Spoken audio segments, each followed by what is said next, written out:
Zhao. My name is Natsir. I will be your host for today.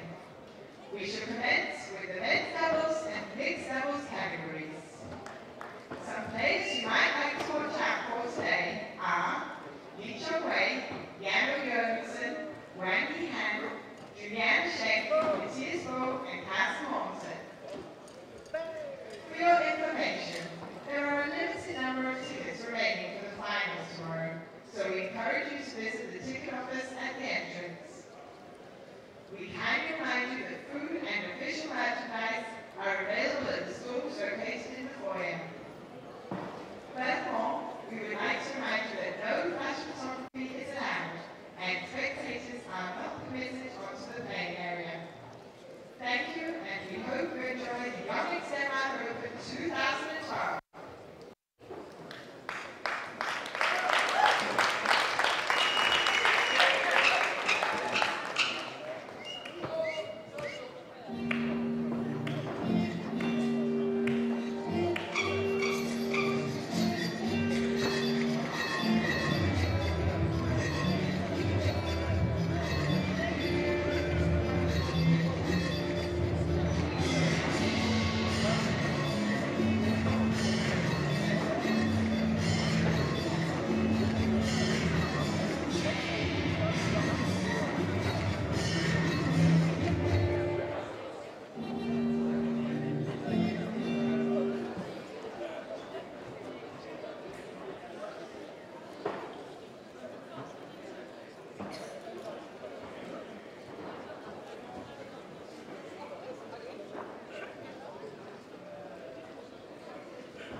consistently amongst the Danish and world's best doubles players for over 10 years.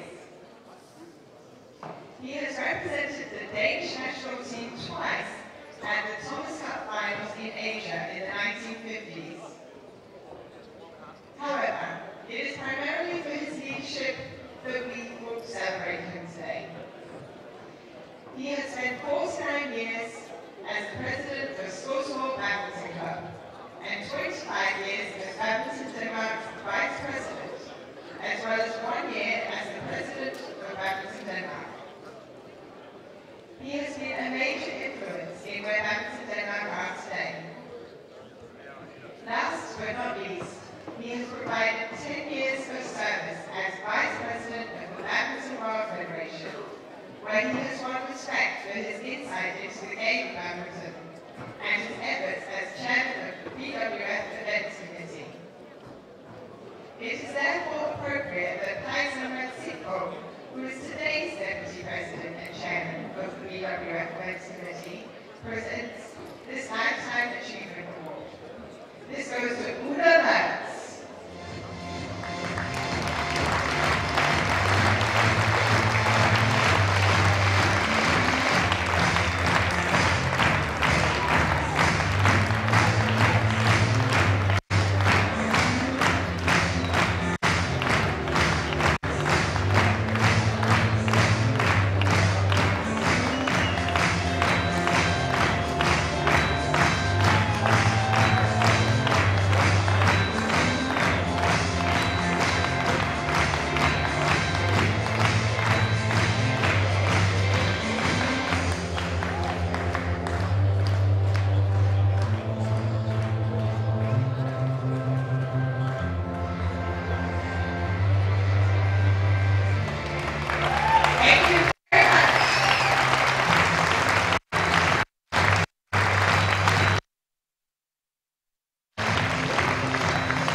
In a moment, we will be ready to start the first matches of the day.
officials for the matches.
Ladies and gentlemen, we are now ready for the players at the Yonex Denmark Open, part of the OSIM BWF World Superseries 2012.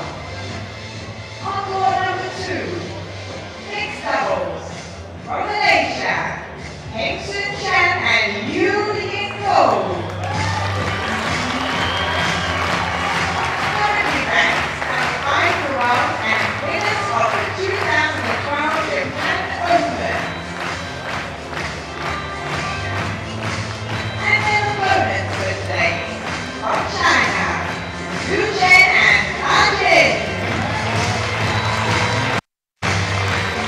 Currently ranked number 1 in the world and silver medalist at the 2012 Olympic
On court number 1, men's doubles.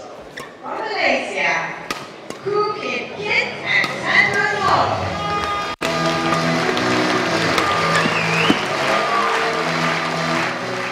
Currently ranked number 6 in the world and semi-finalists at the Olympic Games in London. And their opponents for today, from Denmark, Natsir and Qianxin.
Welcome to this last day on the live streaming from Yonex Denmark Open 2012.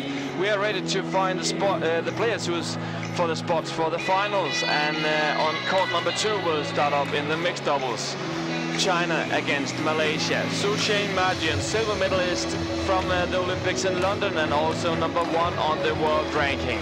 They are up against Peng, Yixin and Liliyana from Malaysia, the winner of Japan Open and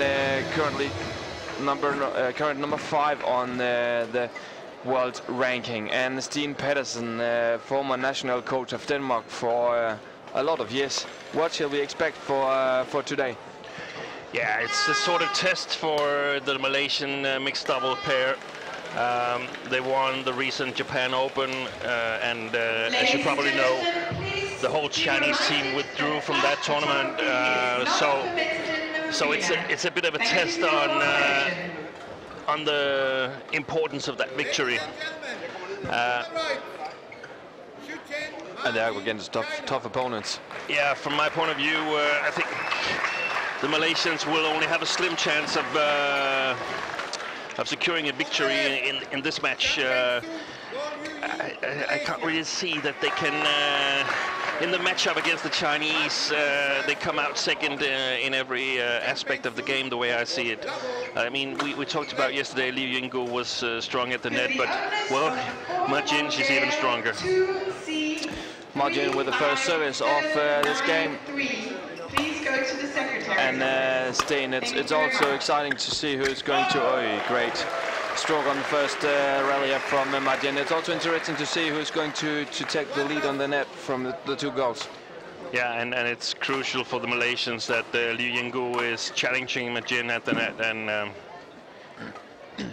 and not being afraid, because the Chinese are perhaps the best offensive pair in the world.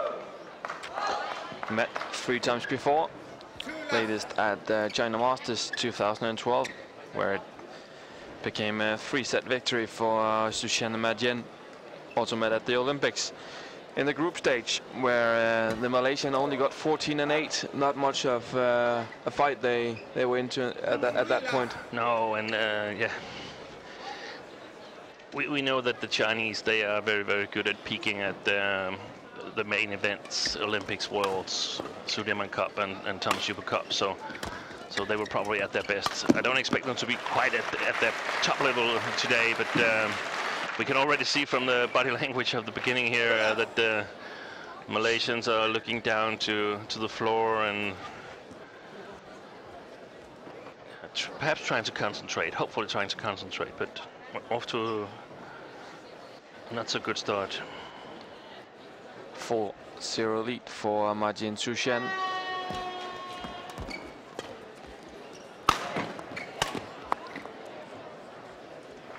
And 5 easy points for the Chinese staying here in the beginning. Yeah, very, very easy, and we've almost hadn't had any rallies at all. And we can expect a lot of noise here from Odense Stadium today, because we have 2 Danes in action already from the beginning of the day. Mathias Bo, Carsten Mogensen from Denmark against Kin Kiat Ko, Pyong Tan from Malaysia in the semifinals for the men's doubles. Just about to get started on court number 1. And remember, as you have had the opportunity the days before this, you have the opportunity for asking us a question, and you have the opportunity for winning a signed poster. Go to your email and ask a question at denmarkopen@badminton.dk. denmarkopen@badminton.dk.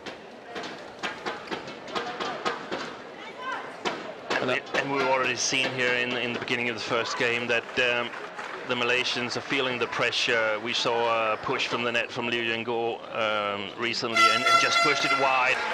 And I think they feel that they must play to the best of their ability to be able to challenge this excellent Chinese pairing here.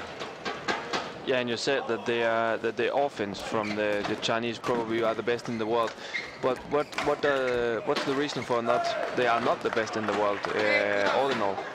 Yeah, that's their defensive ability and their, so to speak, middle game when neither of the pair have the attack.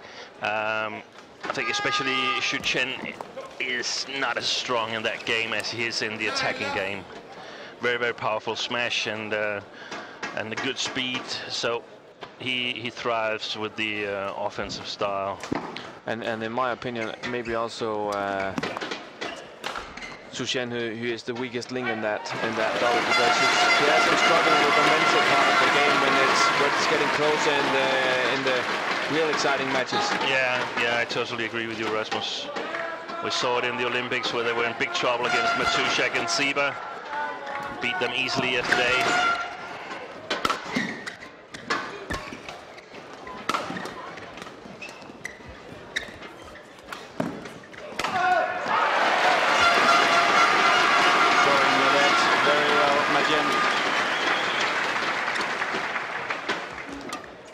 See how good he is at keeping the offense. Chen, not afraid to work very, very hard, but also good defense from the Malaysian side now. Yeah, they're also getting him to work.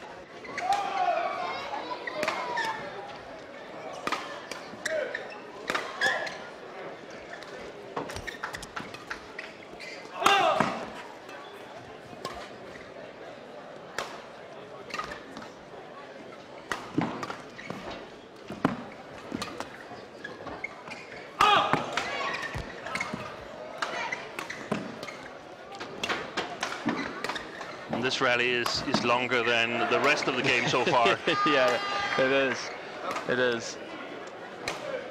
But it's also because we can't see Chen make the kill at all in this one. He had a lot of opportunities already. Yeah.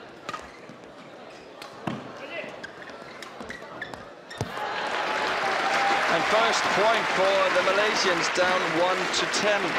After just 5 minutes against the top-seeded Chen and Madien. It's not very impressive for the Malaysian, isn't it? No, it's an uphill task if you have to play rallies like this to get a point. It's going to be a tough day.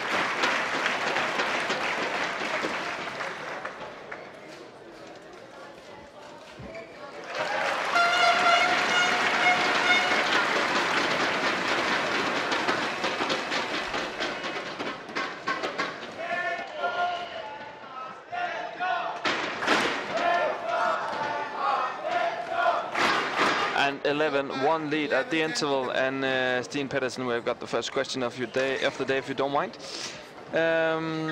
It is Daniel Bennett who's asking, are we seeing a power shift in Asia with Indonesia and Malaysia improving and Korea declining? I wouldn't exactly say that Korea is declining, but I mean, there wasn't really much choice for Malaysia and Indonesia but to improve. We saw the weakest Olympic effort by Indonesia ever. No medals, and it's not like they were unlucky or anything. The players just weren't good enough, but we see the sign of some young players emerging here. There's still a long way to go the way I see it, and the same goes for Malaysia. Malaysia pretty much is at the moment Lee Chong-wei and just a bit of Cooking Kit and Tan Bun-hyung.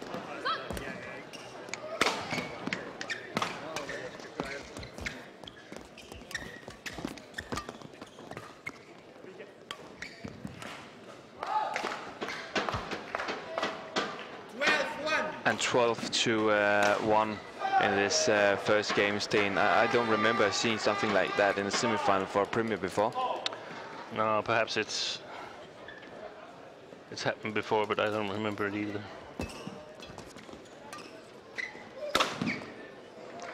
Good smash down the line for Zhang. And if you were the coach of the Malaysians, Steen, what would you go ask your players in the interval we just had? Keep believing, or what? Oh, it's a very difficult question because we don't really know what the game plan was. They made simply too many errors. I think the key thing is that they can't try to play so much better. They need to play their own game and perhaps lose, but they need to play their own game. They can't play too close to the lines. Perhaps if they've suffered a big loss, they tend to see the Chinese as superhumans, which they're not. Of course, they will make mistakes as well, so just need to keep playing. Another good rally here. Excellent. Great stop. Yeah, the smash, I mean, the smash is characterized by the shuttle going downwards, but here it was almost only gravity who pulled it downwards, so very, very flat smash and an easy counter attack from Majin. And of course, the Malaysians hadn't played very well in this first game, but the Chinese has also just continued pushing. Not much of doubt in that kind of play. No, you must admit that they're just playing as good as they can. They're not relaxing in any way. Called in or what? Yeah. Called in, yeah.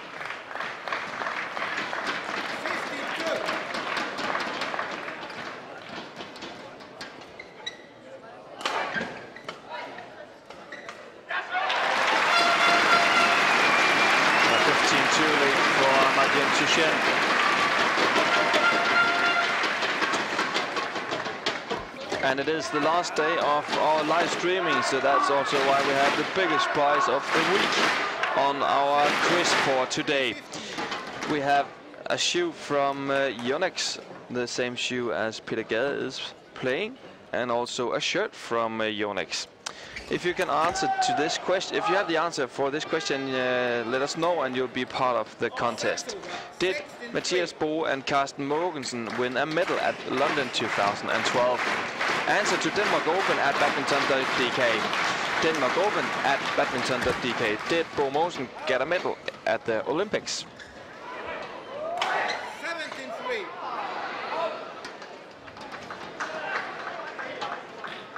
Please be reminded that flash photography is not permitted in the arena. Thank you.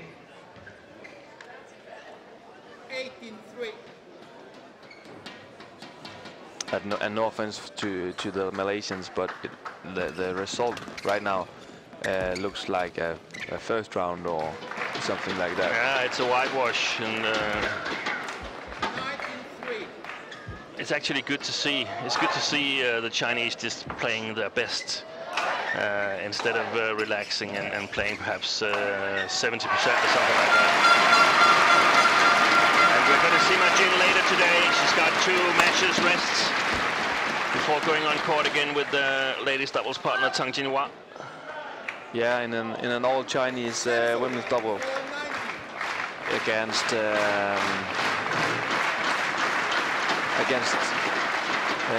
Bao Xingqing and Zhong.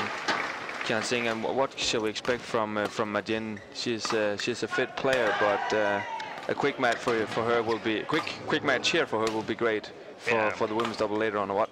It won't matter. She's had an easy tournament, so even if this match should go to 3 extremely tough games, she will still be able to play the ladies doubles. And as they're playing another Chinese pair, I mean, there's not so much to lose for the Chinese team, and the Chinese seem to look at badminton as much more of a team sport compared to at least the European countries.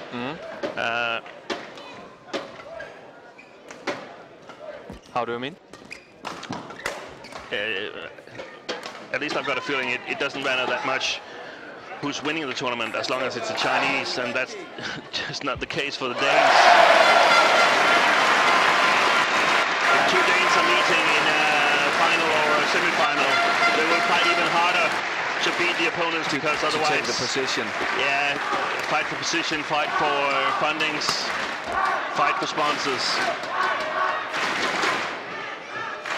And 14 points up for Go and Chen. And we have had some great comebacks in this tournament, Steen, but I don't think it's coming this time.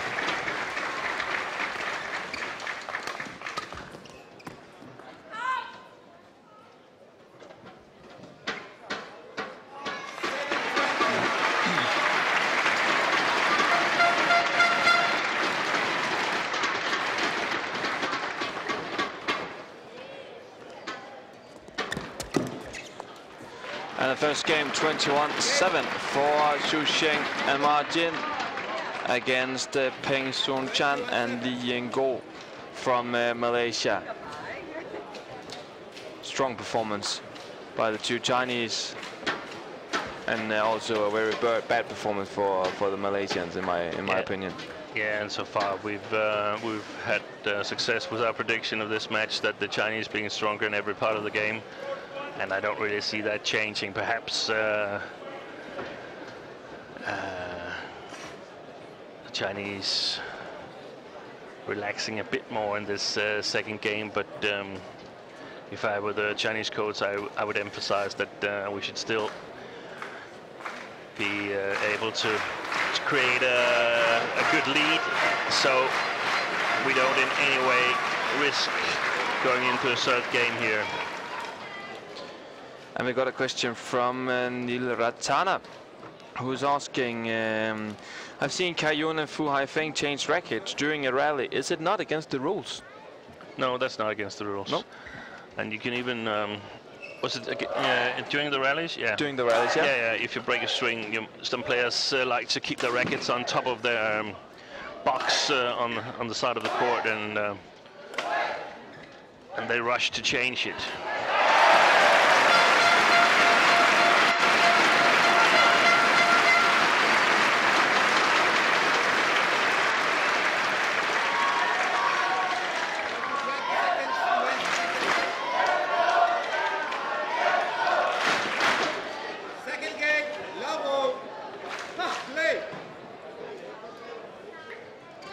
Shall we expect a big win once again from the Chinese here, you think? Yeah, I think so. I would expect perhaps 21-12, 21-13.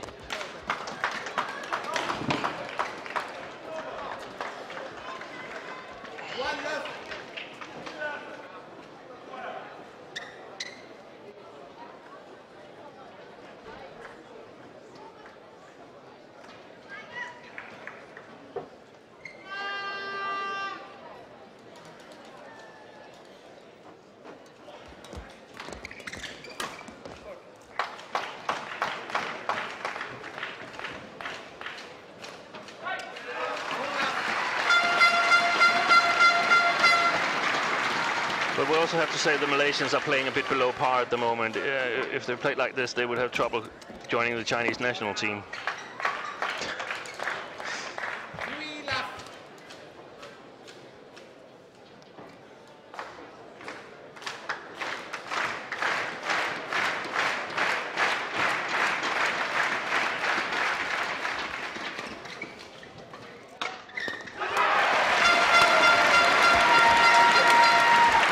saw in the first game, a great start for the Chinese, 4-0 lead for Jiang.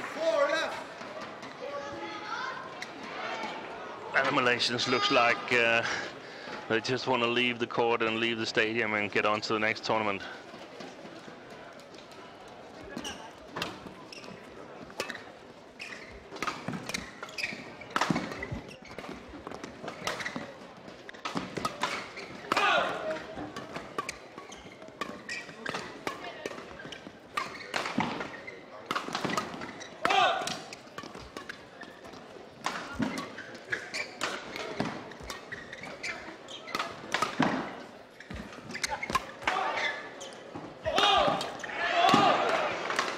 And they're not afraid for giving the Malaysian the attack in this one, although they lost this one.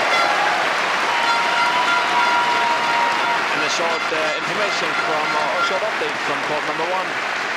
15-11 lead for Bo Mortensen, again Ku and Tang from Malaysia, and of course very good for the audience here in Odense Sports Park. Yeah, good support for the Danish players here. It's actually funny to see, because the Malaysians played very defensive style yesterday against the Malaysians, and today it seems like the roles have switched, so they have big problems killing it on the two Danes.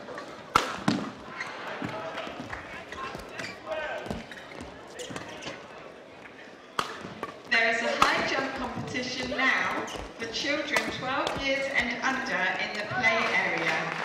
This is located next to the cafeteria.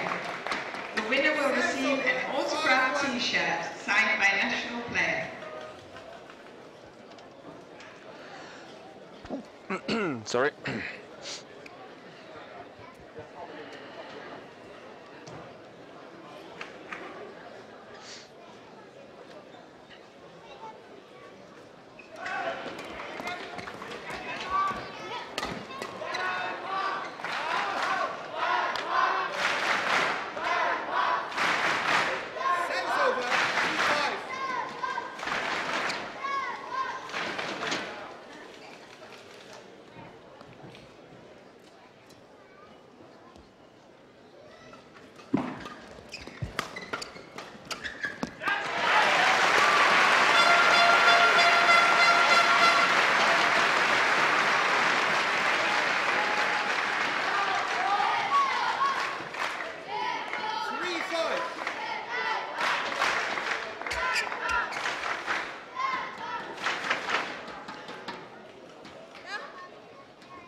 And the Malaysian already got all the way, like half the points that they got in the first game now. Yeah, and as we predicted, the Chinese have slowed down a little bit. Still keeping a nice gap of 3 points to the Malaysians.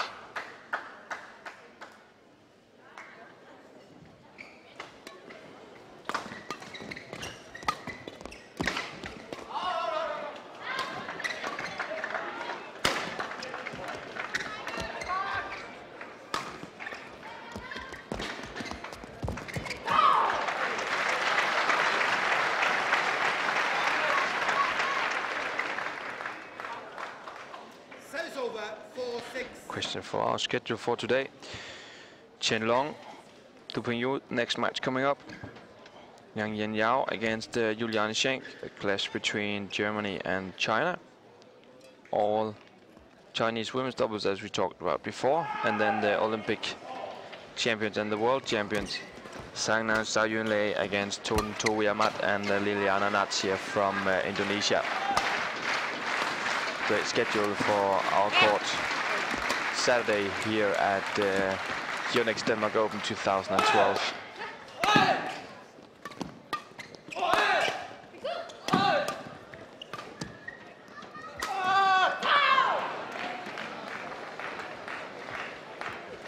And Steen, in my opinion, funny to to see the players. It's the strongest tournament after the Olympics. Fun to see how they're standing and what's their shape, because we all remember them from London 2012. Yeah, it's good to see the players back in action, all the players back in action. It's been quite clear that the Olympic players are not at their peak.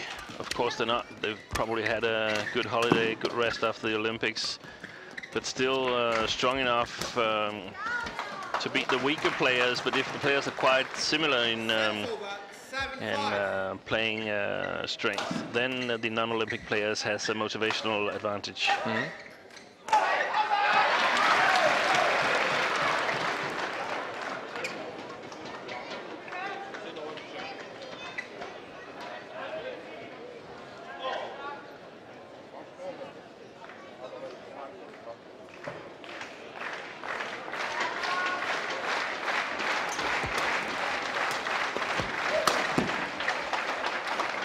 And when you gave Qianxin an opportunity like that one, you for sure know that he'll smack it down in the court.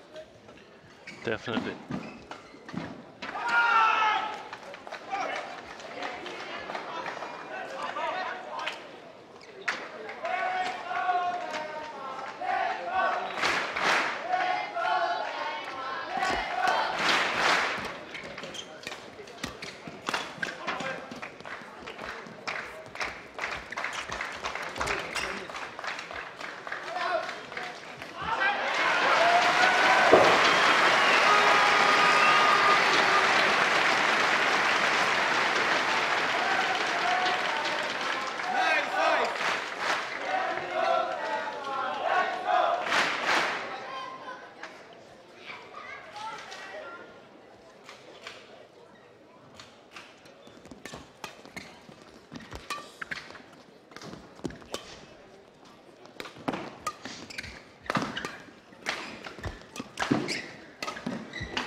Great drop shot from Majin, moving Chen back forward on the court. That's the point for Majin and Qianxin on this one. 5-point lead, 10-5 against Chen and Gold, champions from Japan Open last month.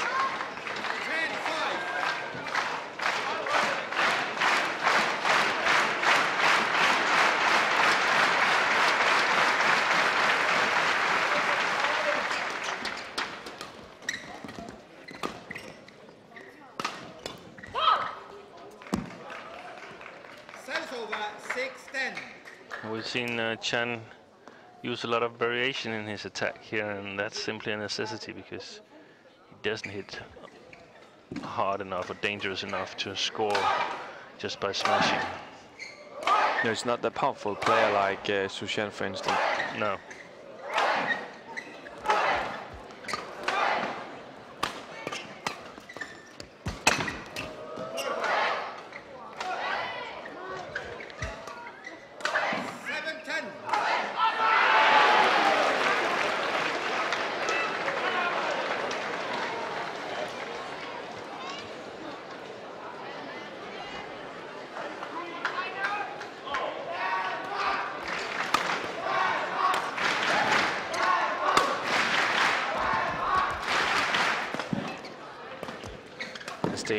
She's fantastic making the rush to the net. Majin, when she had make, for instance, the drop shot, she's very fast getting back on the net, controlling.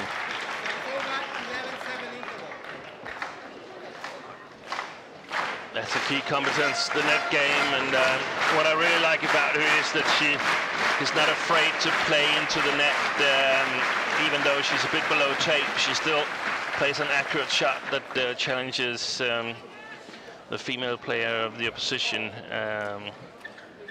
So just because you put it a bit under the tape, you're not sure you're going to get a lift back, because she's challenging all the time, constantly posing a threat at the net, trying to set up the kill for Qianxin. 20 seconds, 20 seconds.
over 8-12.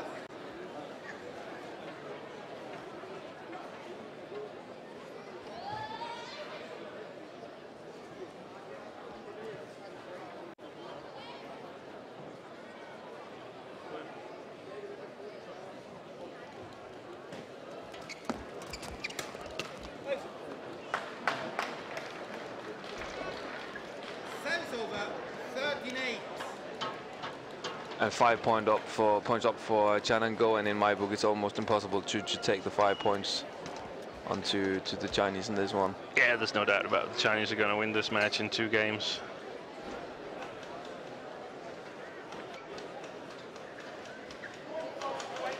We got a question from Leo Jenin, or Leo Chinon. He's from France.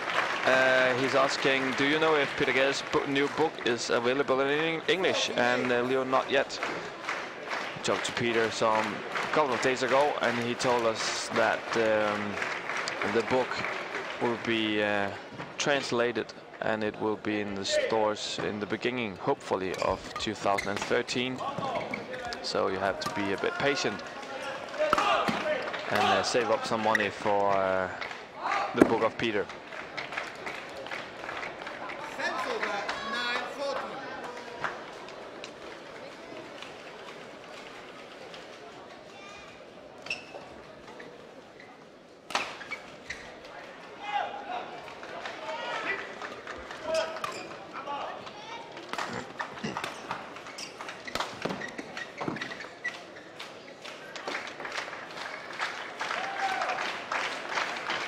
10-14.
Question, Steen, is from one of our viewers in Canada, who's asking why are the line judges sitting on the court that they're actually not on.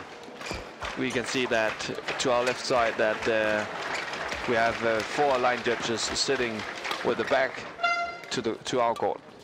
I don't know. No, I think it's because due to commercials, so they're not sitting in front of the commercials. And that 1 meter may not make the big difference either. No. Anyway.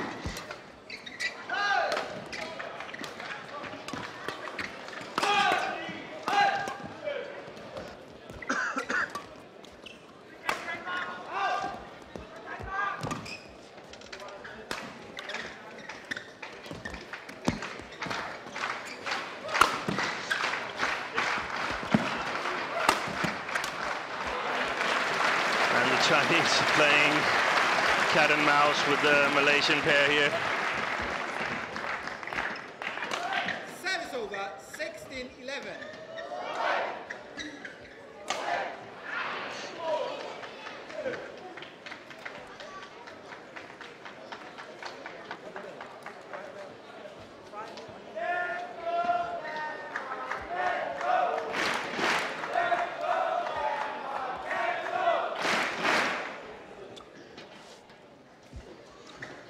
Points to go for Sushian Madien. Have been very controlling in this semi-final against Peng Peng Chan and Liang Go.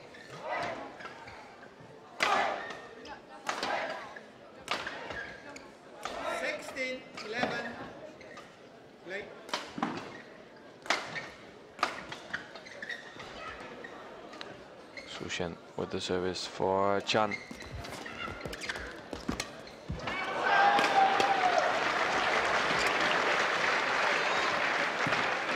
It's wide. 17-11.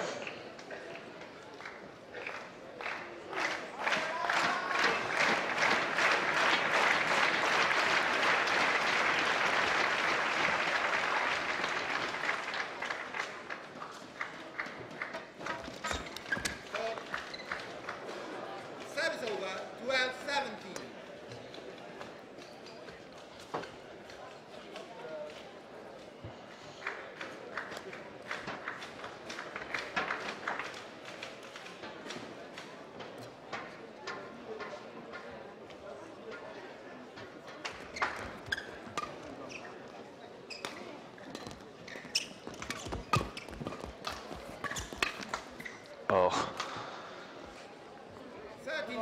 Close one for Chen. And you said it would be between 12 and 15 points for the Malaysians in the second game, Steen. 12 or 13, so 13, pretty much it. But still, unless they go up to 16, 17, I still think it's what we suggested. And look at the body language of Liang Go. We saw her yesterday and the day before that being very intensive, being very explosive. Today she has not been that at all, it seems like, to me. No. She feels that there's a player at the net who matches her and probably also is a bit better than her.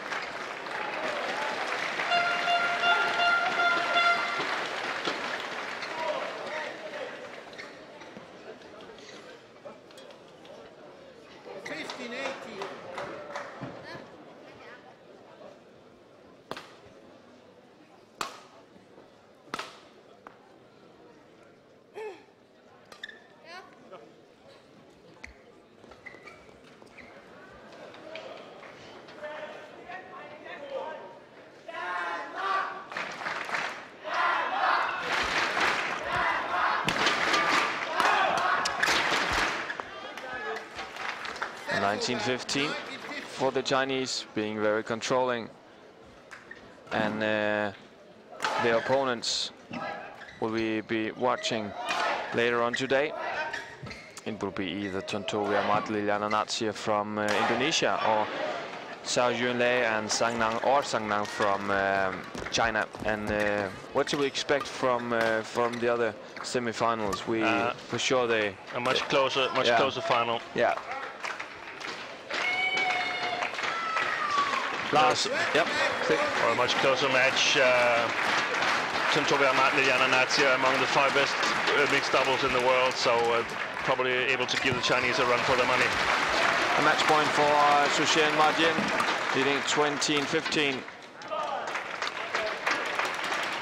Hanging it a bit in there. The Malaysians still 4 match points to go for Chen.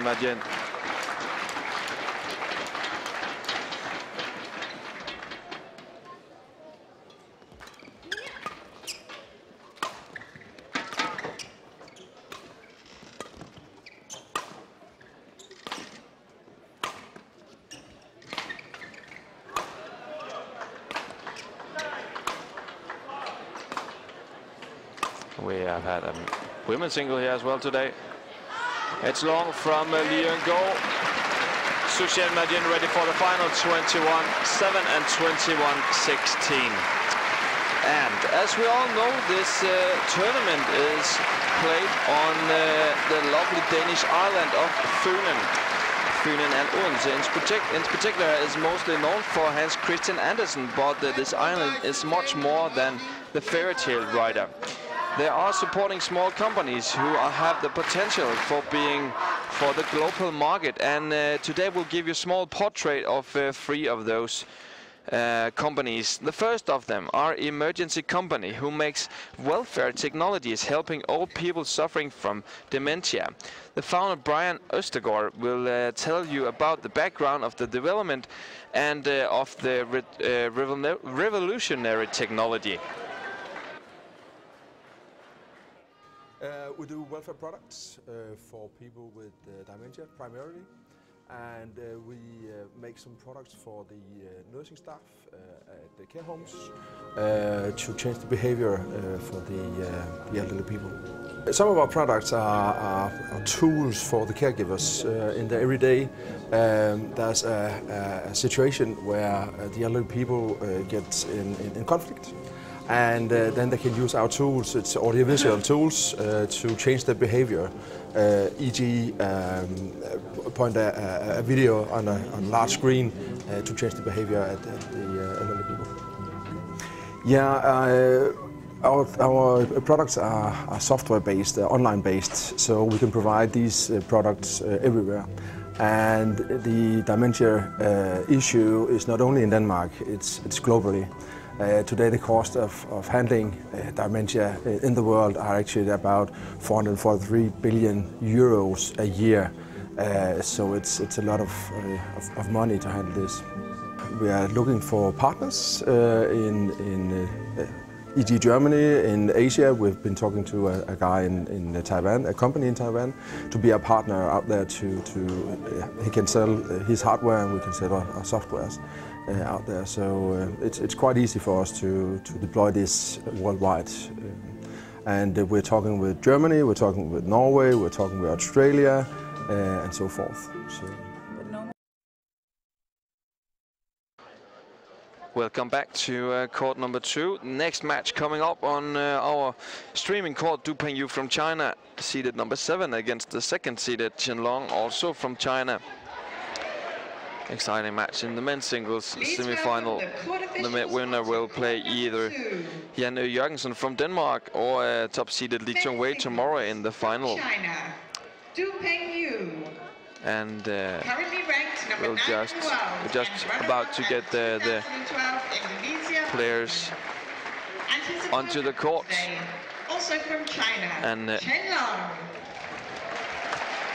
Currently ranked number 3 in the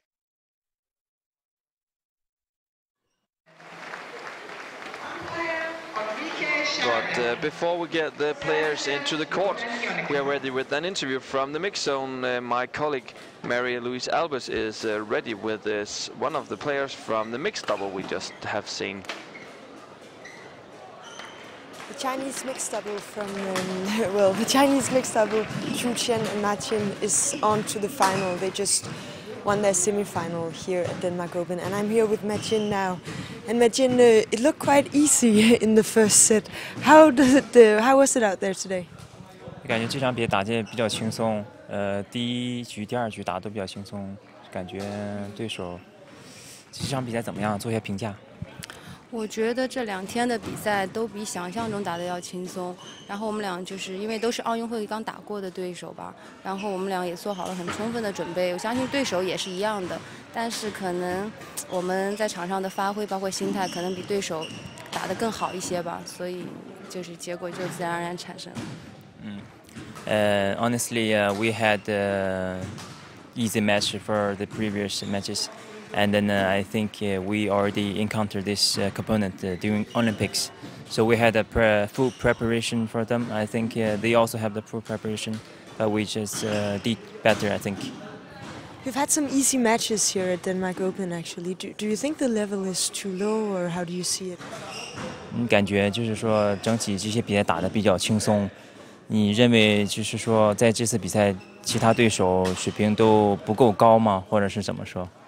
当然不是，就是说比想象中的要轻松，因为我们做好了很艰苦或者是会输的准备，真的。然后我觉得，自己跟同伴可能心态会比就在场上的时候心态可能比对手就是好一些吧。然后我觉得同伴这次的发挥很好，所以我们才赢得了比赛，并没有说是，其实每一队都有它的特点，都是很有实力的嘛。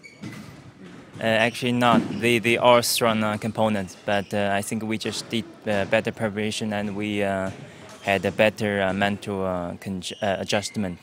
So we just hope and fortunately we won.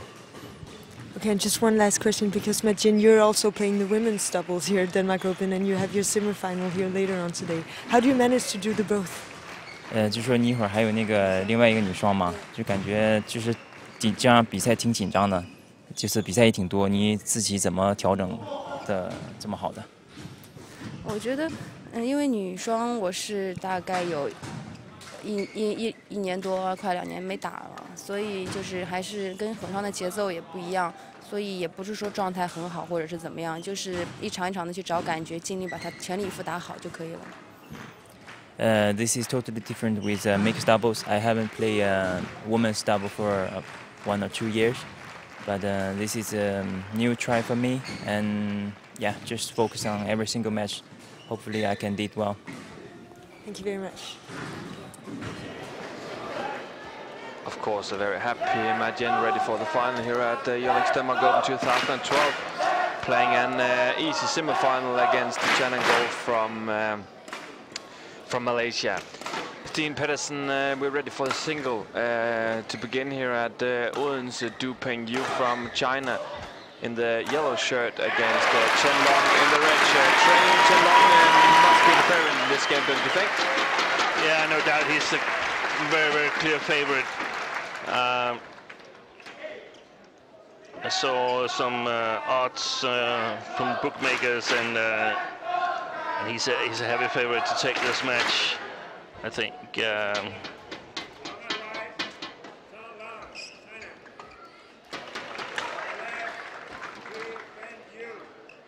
I'm not sure what the line is for Chen.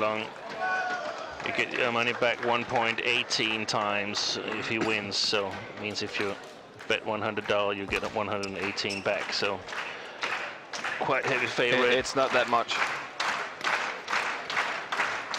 And yeah, I expect to see Chen playing more accurate shots than Pengyu, and Pengyu fighting like we always know him. Yeah, he's a fighter, isn't he? More than technical player. At least, I mean, he's got, of course, good technique, but you just have to say that Chen is more accurate and more powerful in his game. Also a bit taller than Pengyu. So it would surprise me very, very much should Pengyu play himself into the final here. Met 5 times before. Those two met at the Asia Championships earlier this year, where Pengyu won in 3 games, 21-12 in the 3rd game. For that, 3 wins in a row for Chen.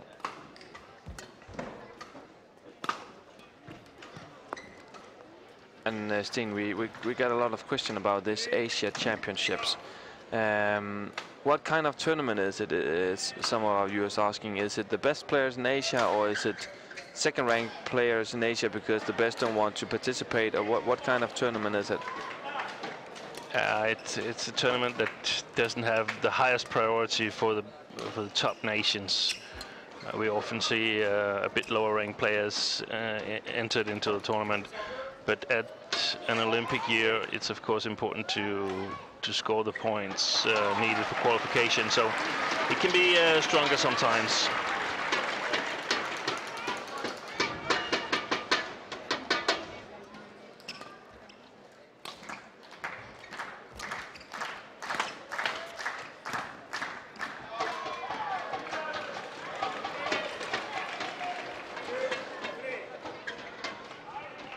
Got a question from Soy from Hong Kong. Riding badminton is an enjoyable sport for both the players and spectators. Why is it not popular in the western part of the world? And it's a good question in my book, Sten, because it is a very interesting sport for watching. And I think if I could answer that, I could be employed by the BWF. Yeah, you won't sit here for sure. That's exactly what they're trying to figure out. What needs to be done to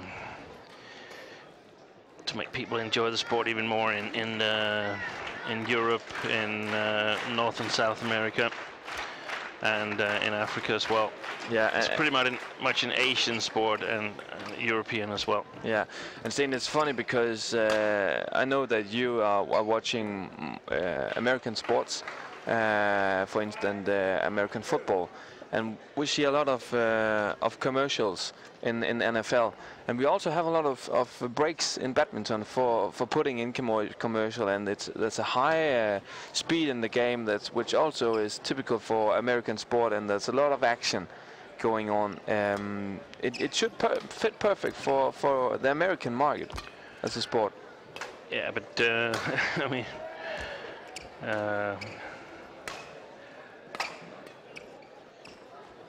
it's very much dominated by China and Korea, Malaysia, Indonesia, and Denmark. So it's more or less a 5-country sport. You need to get more countries into it.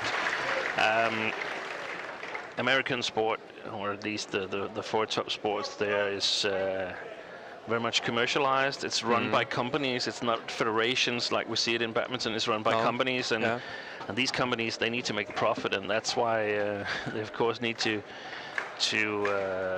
rely on commercials and so on. And if we could get that kind of thinking into badminton, I think we stand a better chance. I've watched some American football matches live on the stadiums in the US, and it's not about just American football. It's about entertainment. Yeah, it's a show. And we need to see badminton as entertainment and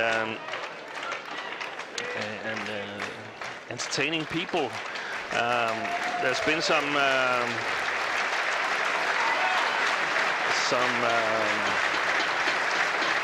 tryouts.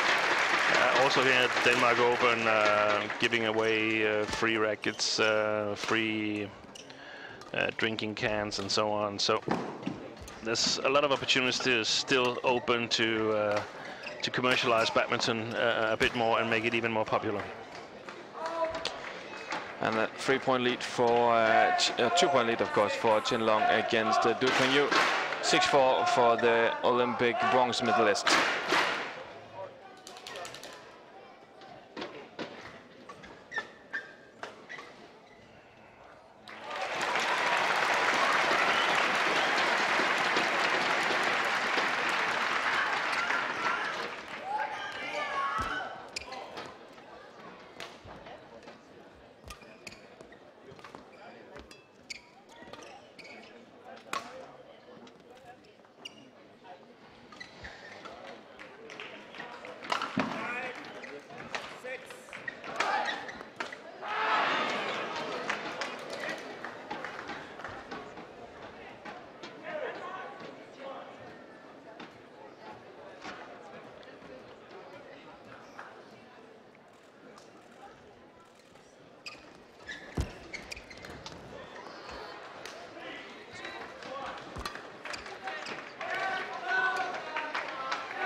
Pengyu lowering the score here, 6-all, and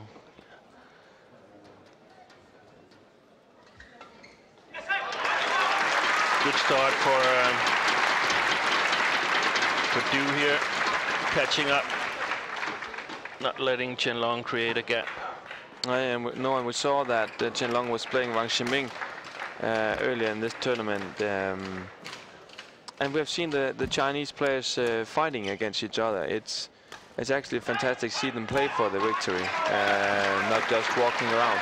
Yeah, but to be fair, we must say that when matches are played between players from the same country, it's often a bit awkward matches because they know each other so well, so they know what to avoid and how to play each other. So sometimes you get the impression that they might not play their best, but it's often a very, very tactical game when you play each other and you're from the same country. From KFD 2010. She will receive Tina Band's signed T-shirt.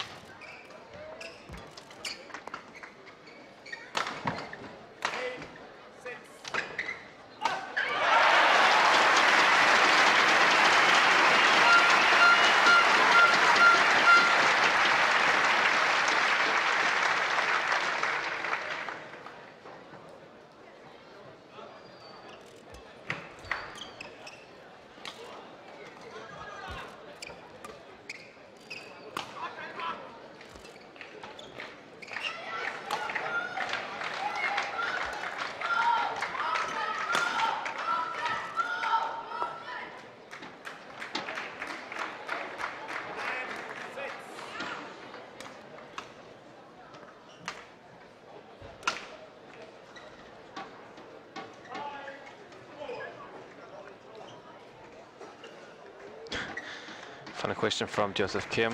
If the feathers were taken off the shuttle, how fast do you think the smash from someone like Fu Haifeng would be?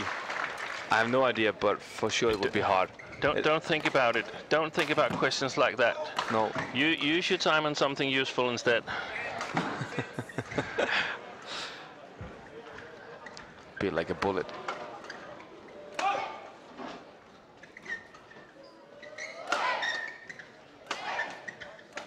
And a lot of badminton stars watching badminton today. Next to us, Li Shuri, Olympic champion, who lost yesterday. Also Danish Tine Baun, as far as I can see.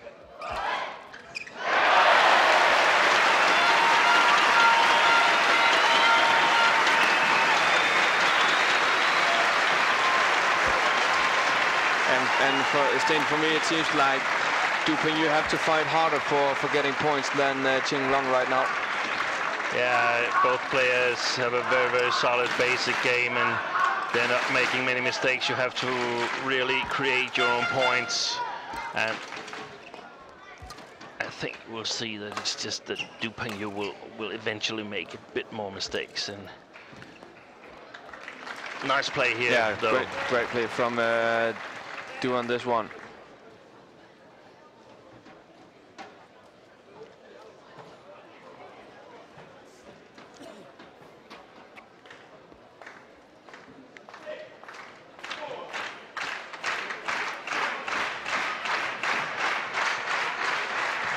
And Sten, you said that we should have some interesting questions, and there's one from Zhao Long.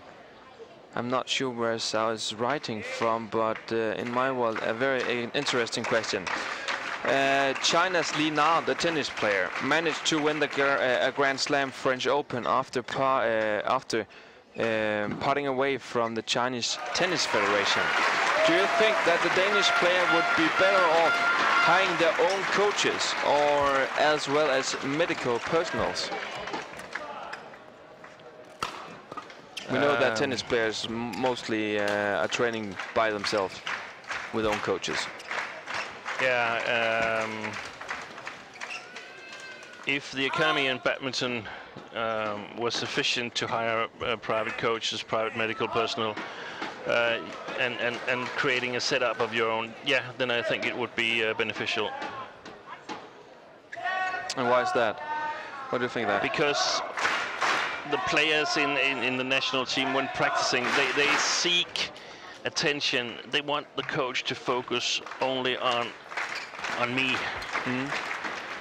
And it's not possible with the amount of coaches available. But in many ways, it's the best way to develop, it's the correct way to develop. You should have one player, one coach, because it will be better and you will be able to dig deeper than one coach, 10 players. The follow-up is better, easier. You can practice whenever you like. You can get the relation right with the coach.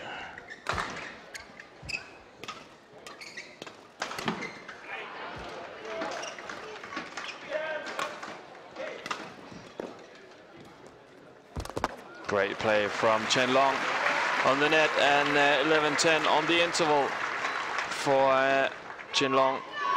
And for instance, if we were just playing with the thought that these two players had individual coaches, then there would be coaching now. Chen Long would have his coach offering advice on how to play Du Pengyu and vice versa. So it would be a great development for badminton, but it will also mean that the federations were unable to control the players in the same way they do right now. In tennis, it's there's the male federation, the ATP, and the Women's Association, WTA, and the players are independent, and you can't really say that about badminton, because the national federations can control anything and can eventually ban the players from participating in tournaments. So yeah, two different sports, and how it is played, tennis and badminton for sure.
Interesting thing here, I just checked badmintoncentral.com, where a lot of the badminton fans are discussing issues regarding everything in badminton, and one of the posts were that Bowen Mogensen is throwing the second game, and another one asking, isn't that against the rules? And that's actually a good question, because are you allowed to throw a game but not a match? That's interesting. Yeah, and Steen, you are the expert, so what's the answer to that question? I have no answer to that. I can just see it's going on.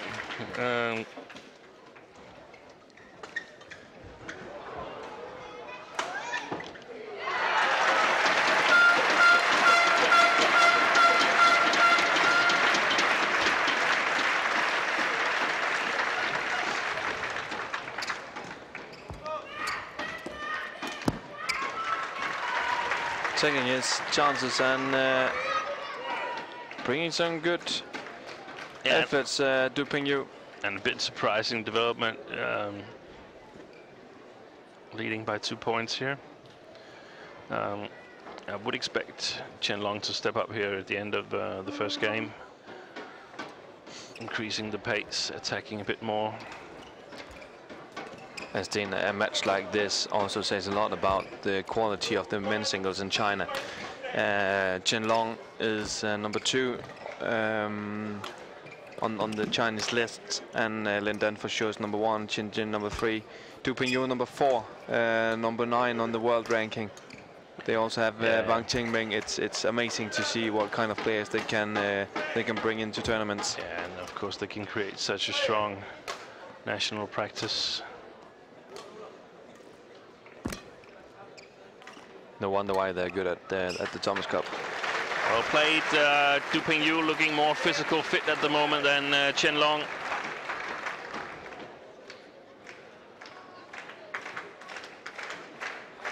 Chen Long hasn't tried to increase the pace yet. Maybe he's not capable of it.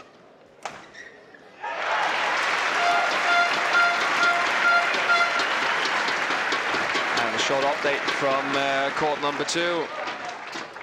1 game each for Ko Tan and Bo Mogensen. Bo Mogensen leading 12-10 in the 3rd game. And here it's a 2-point lead for Pengyu.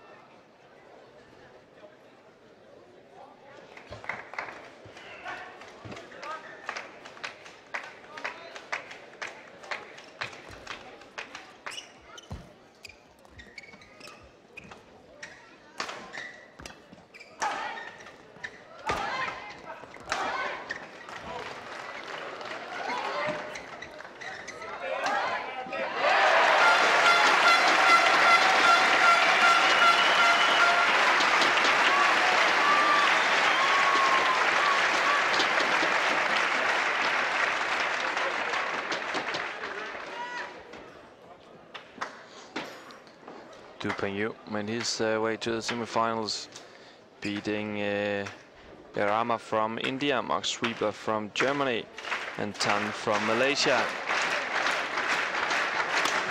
Chen Long, tough draw in the first game against Hu Yun from Hong Kong, playing Wang Xingming, fellow Chinese, in the 2nd round, and Sonidri Konkuro yesterday in the quarterfinals. And in my opinion, Chen Long had a tougher tournament than Pengyu so far. Tougher opponents. Yeah, but he's just disposed of them quite easy. Even though he played a 3-game match, right? Yeah, against Hu Yun. Yeah. In the first round.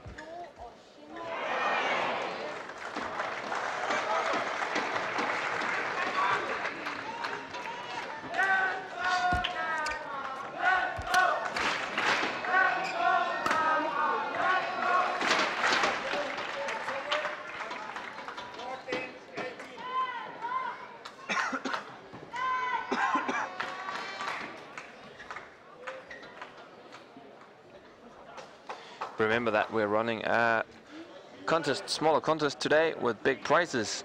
A pair of badminton shoes and a shirt sponsored by Yonex. If you know the answer to this question, you have the possibility for winning the prize. Did Bo Mogensen win a medal at London 2012? Answer to Denmark Open at badminton.dk.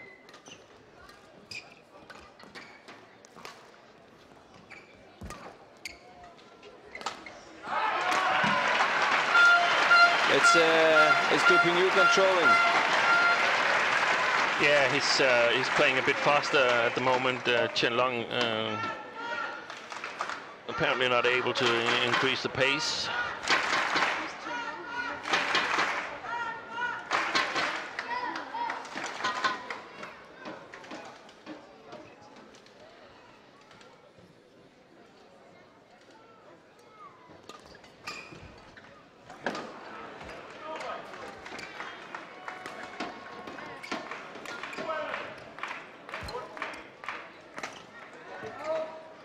And also a lot of stupid mistakes from Chen Long in this game, in my opinion. Yeah, he's not playing at his best at the moment. Playing very, very slow. Just catching up.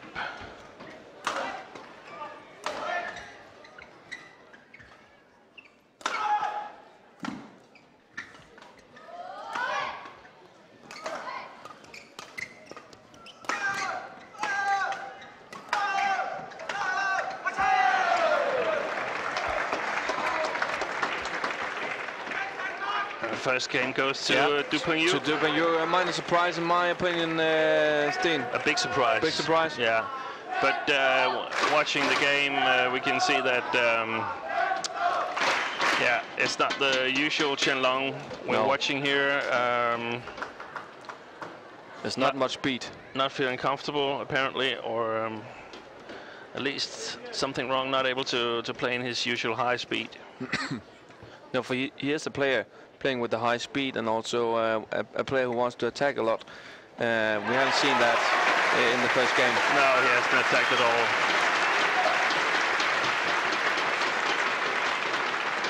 And for those of you who are interested in the men's double from court number 1, Bo Mogensen leading 2-15-13 against Ko and Tan from Malaysia.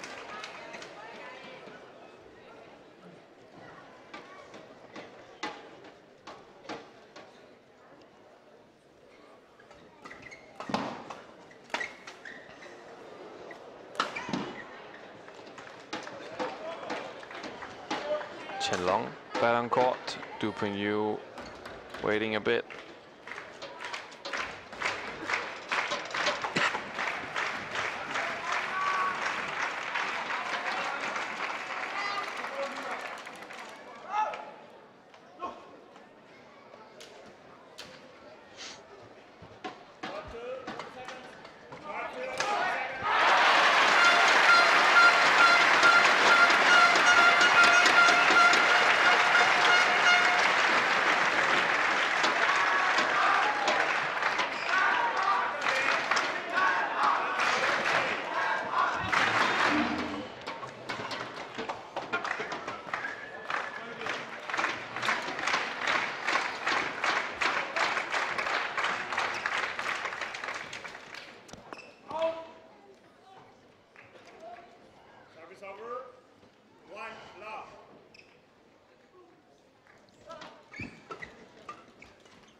And that was one of the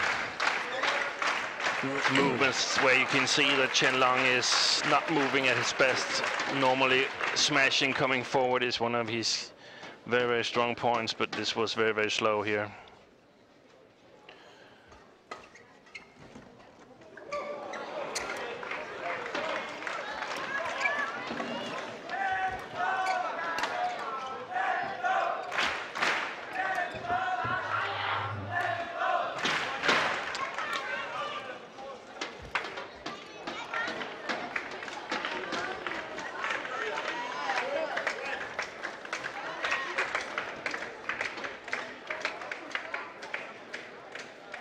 And staying Pengyu is 24 years old. Chen Long is a bit younger. We have a player like Wang Qingming coming from behind. Is it now that Pengyu should take his chance, or getting a climb to the top, or what do you think? Or is it too late already? For Pengyu? Yeah. I don't think he'll ever be the world #1. I don't see that playing style prevailing against the other top players.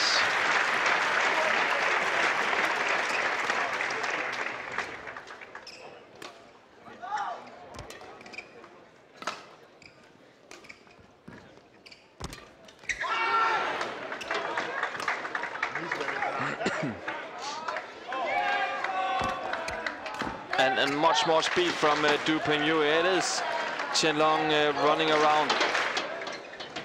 And if you look at the face of Chen Long, you can also see he taking some deep breath between the rallies, and he has done it almost since like 2-0 in the first game. Yeah, and if this was a match between players from 2 different countries, you'd think that Chen Long was a bit tired or a bit injured, and perhaps he is. Now, being a match between 2 Chinese players, you can't help thinking if they've decided whose turn it is to win the match. And of course, the comments from team manager Li Yongbo supports this doubt that naturally creeps into your mind. It is a bit walking around the court instead of trying to move as fast as possible. But still, we have to admire the accuracy of his shots. Yeah, indeed we have. Called a bit wide from Pengyu.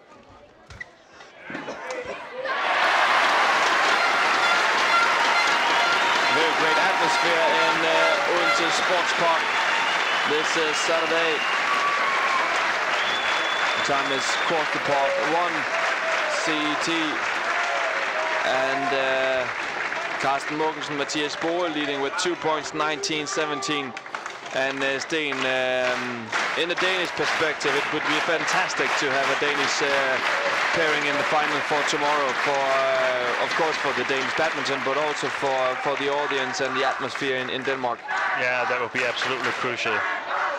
It's a Danish goal for this tournament to have one appearance in the final. Yeah. And the best bet to achieve that is definitely the Mogensen goal. Yeah.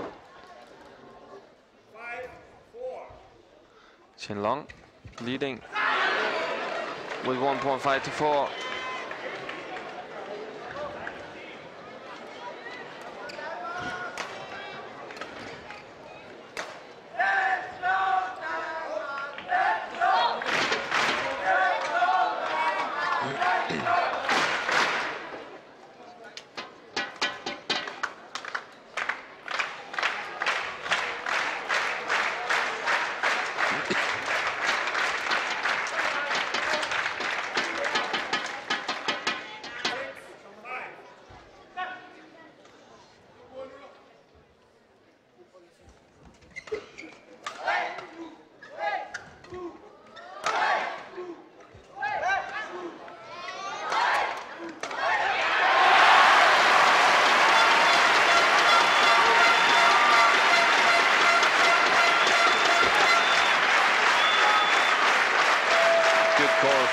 Pengyu on the baseline. 7-5 for Pengyu. And match point on court number 1. Mathias Boe, Carsten Mogensen. 1 point from the final. 2018 lead against Kim Ko and Poon Yong Tan.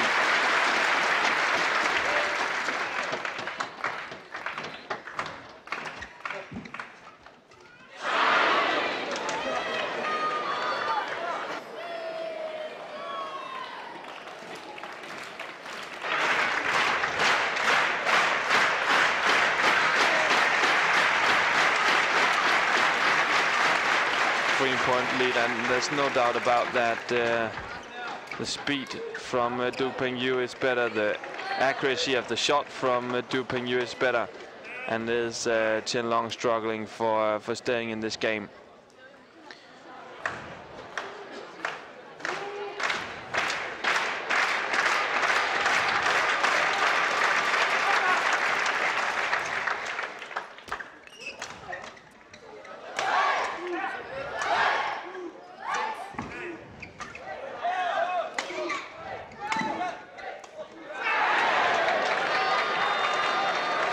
They had 2 match points on court 1. Now it's all even, 20 all. Of course, we will update you during the day from court number 1, so that you know why there's a lot of noise or silence from the audience here in Odense. And Steen Pedersen now a 4-point lead for Pengyu. The ship has it sailed for Chen Long? Yeah, I think so. I think Pengyu is going to win this match. Chen Long isn't looking like one trying to make this hard for Pengyu. He's just playing at the same pace that has been insufficient so far, and he doesn't seem really bothered about it. And making a lot of mistakes.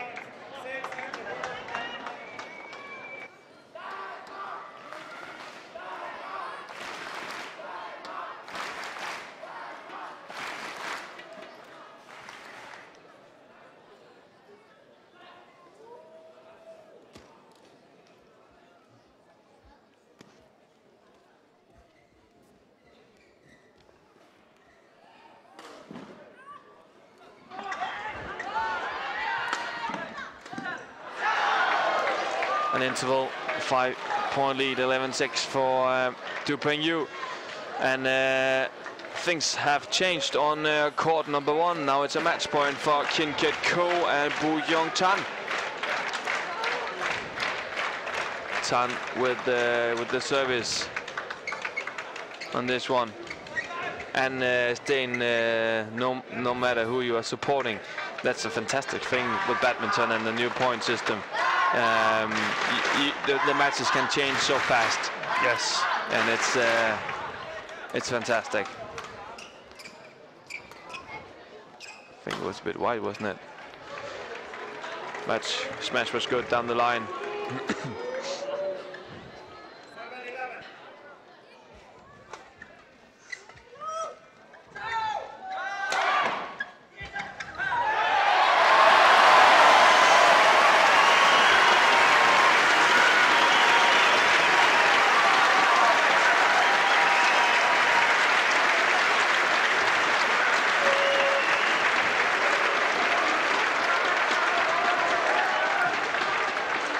But I can't stop imagining, Sten, if Chen Long turns on the heat, play like he usually do, he'll win this match. He will win this match because 3 points down against Liu Pengyu is not a problem for Chen Long, or should not be a problem for him.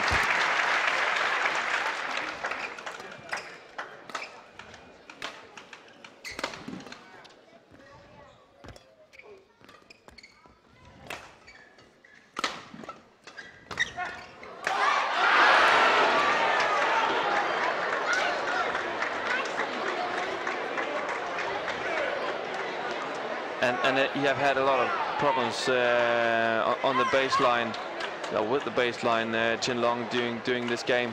Yeah, very unusual. 6-7 points he has given on this. Very unusual, and then probably what we see is still the Olympics influencing his current shape. Probably that's all there is to in him right now. Can't give more than this.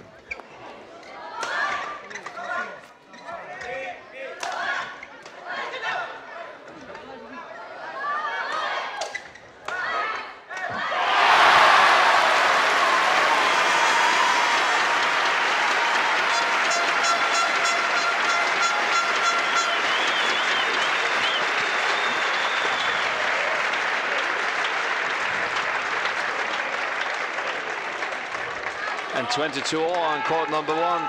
Matthias Bo making the kill, and I actually think that he broke a string on the last one. Yeah, Matthias is playing his best match of the tournament here. Carsten is struggling a bit today, but then it's nice to have a partner who can come in and cover your back. Do the job. Yeah. Yeah, and we saw it the other way around in the first game. The game on our court against Ellis and Adcock from England. Matthias was struggling. Not having a very good match, but no. Carsten took it home for the Danes. One taking it home for himself for sure today, as he's playing right now. Du Pengyu leading 16-8 against the bronze medalist from the Olympics in London earlier this summer, Chen Long.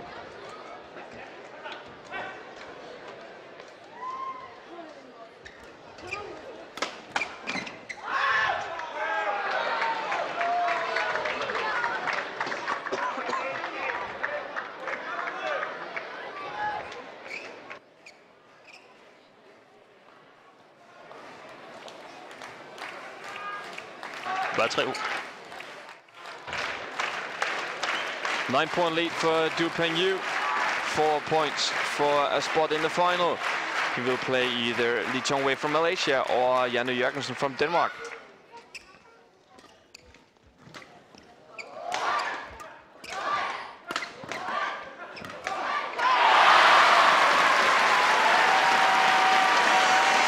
Still have a match on court number 1. 78 minutes played, 23 all in this third game of the semi-final in the men's doubles.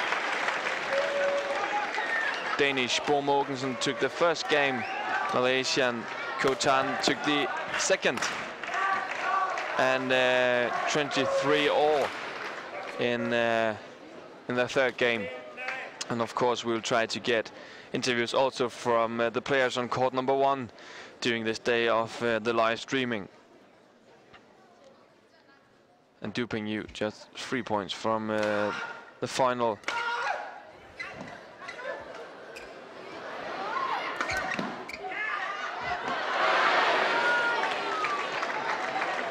And now it's a 10-point lead.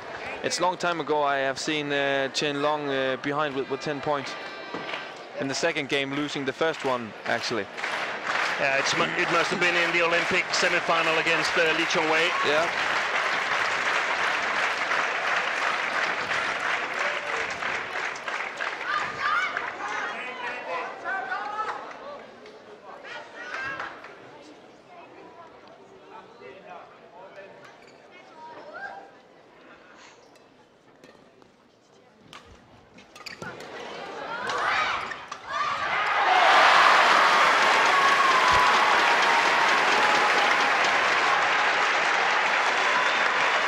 And 10 match points for Pengyu.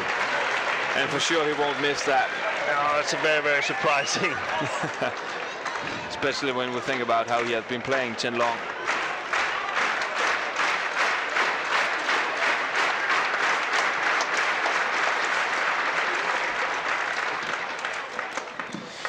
Pengyu is ready for the final here at Yonex Denmark Open. Chen Long from China is out of the tournament, the bronze medalists. We have seen a short portrait of one of the small companies here on Funen. Now we're ready for the second one, Novel. It's a visit at the innovative outdoor fitness park in Munkemose here on Funen, where Novel's director of export, Stig Jönsson, will tell us something more about outdoor fitness equipment and ideas of the company, who is inspired by Chinese fitness park. The fitness park as such, if we go back to the idea here from when we started producing this type of equipment, the idea came from China. The idea is that anybody could join up in a public park where you could meet up in the open air. It's for free, everybody could join in, young or old, and you could come and perform fitness here as part of the way you maintain your body. You need to exercise, like you need to eat healthy, you need to reduce your intake of alcohol, you need to stop smoking, you need to exercise as well. And the idea of the outdoor fitness park is part of that concept, sort of. The basic concept here refers to people of, say, from 12 to 99 years of age, but we found out that younger people, that children of, say, from 6 to 12, they like playing, that they do fitness as well, or they like sort of acting, that they do fitness as well, like the grown-ups do.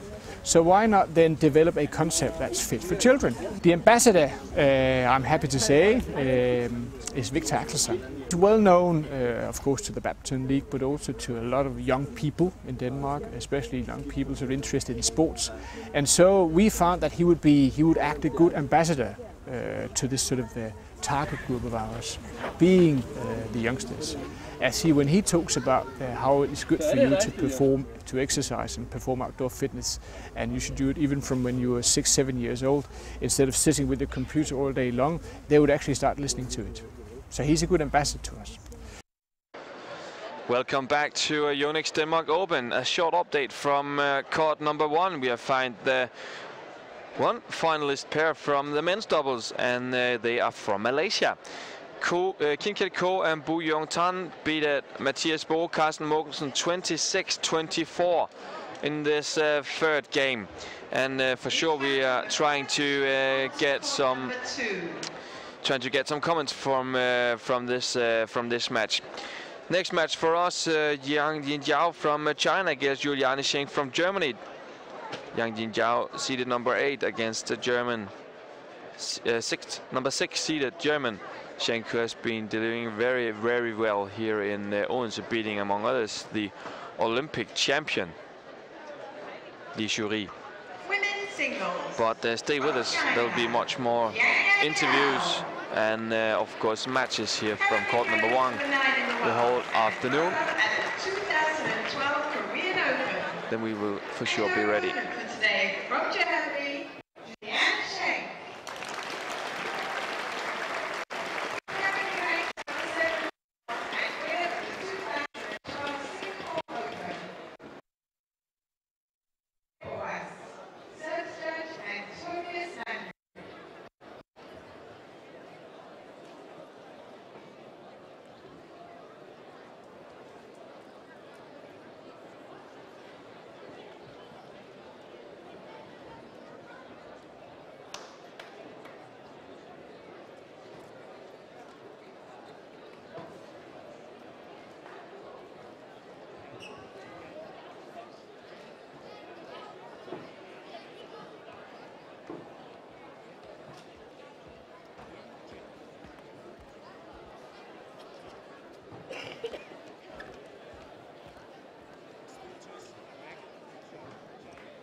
Eric.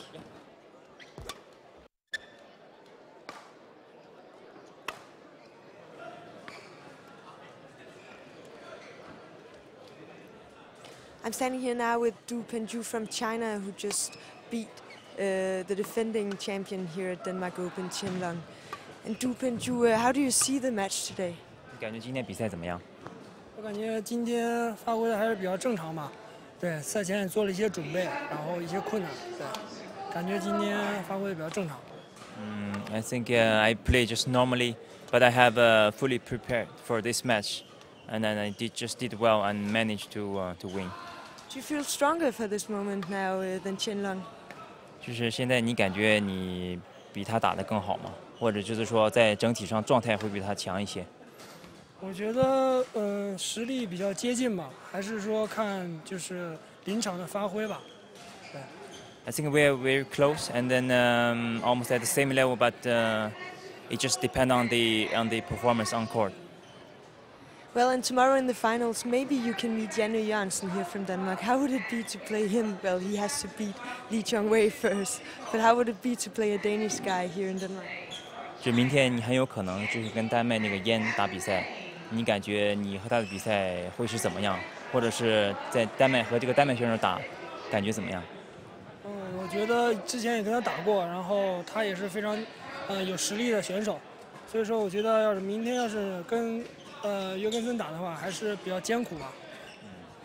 Yeah, I know him a lot. We had some matches before, and then I know he's very strong. But let's see. I think it's going to be a tough match. Thank you and good luck tomorrow.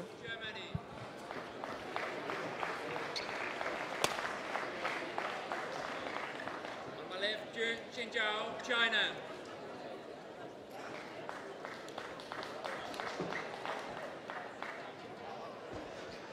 We are ready for the women's singles. And it's a clash between China and Germany. And Stine Pedersen, we have seen Juliane Schenk in all the matches on our court, and she has been doing very well in the matches we have seen in. And has seen her, of course. Yeah. She played. She had her moments yesterday. She also had her moments where she played really, really unclever. But playing at a quite fast pace, and also what we see here in the first rally. Nice shot there from Yanjiao. Yeah, and Yanjiao, she's a player who didn't play the Olympics, and she's just number 4 or 5 in China. How do you see her opportunities for getting all to the top? Yeah, she's 26. Perhaps she's already had her opportunity and didn't really take it. I see she has problems competing with the best 2 Chinese players, Wang Yihan and Li Shuru, when it comes to the big events. Former two-time world junior champion and very capable player. Seems to lag a bit in speed and controlling shots compared to the other Chinese. Very, very nice technique. Left-handed, excellent touch.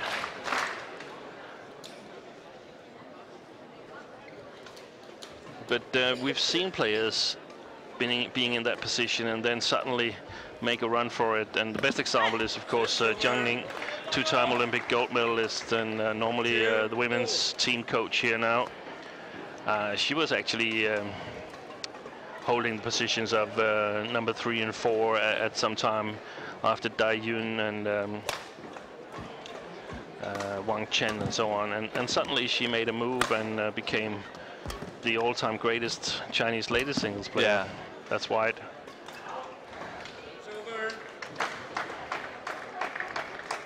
They have met sometimes before, 5 times.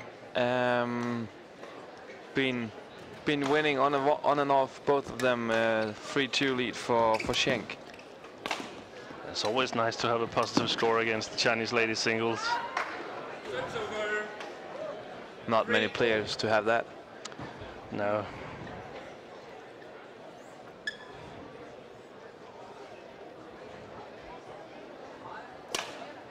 But it means that both players know what it takes to beat the other. The hard part is to actually get it done. Wow, that was a wayward clear there. Almost hit the blue outside the green court. I think one of the key issues is if Jiang and Zhao can control Juliane Schenk a bit more than Li Shuru was able to yesterday. And for Schenk, it's very important that she has the right length on all her shots, and that's definitely not the case at the moment. She's playing at least 1 meter too short. Again, if you want to judge home at your computer screens or television screens, if you want to judge if the players have the correct length, it's a good idea to watch their feet. At least 1 feet must touch the first line when they are executing the stroke. Otherwise, the opponent has played a bit too short. Too short, yeah.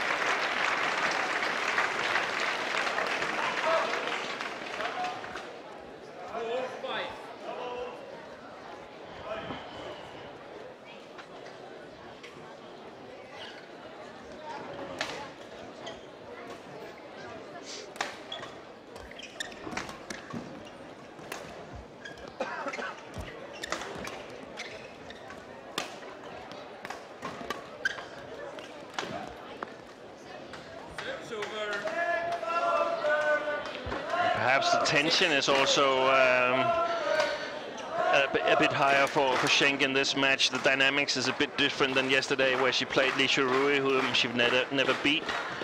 But today she has actually a positive score, and she could easily make the mistakes of increasing her expectations, saying I'm close to making a Premier Series final. So she just needs to go in with the same attitude as yesterday, and saying, I'm playing my game, I'm trying to play my best game possible, and then see how it goes.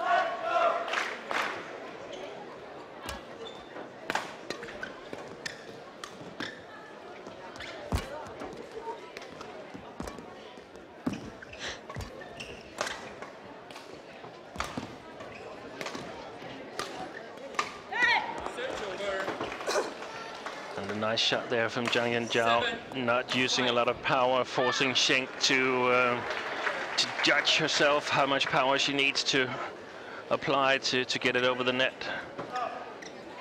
So what seems like an easy mistake was actually provoked by Jiang and Zhao.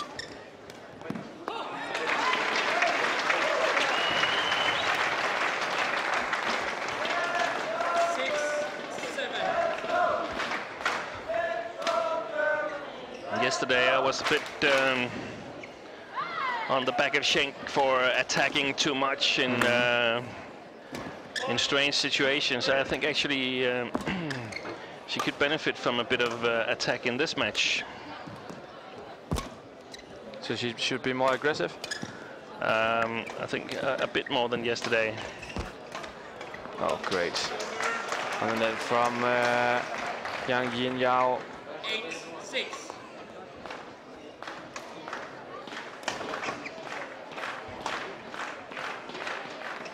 Yanjiao, runner-up and at China and Korea. Semi-final at India is the best result during the last year. Schenk, winner of Singapore, as her best result in the last 12 months.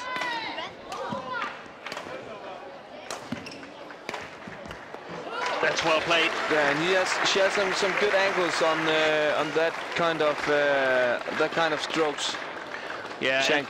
It was the clear into Jiang and Zhao's backhand, who set up the winner, the cross winner, and perfectly executed. Nice quick attack. Very difficult for Jiang and Zhao to get at it.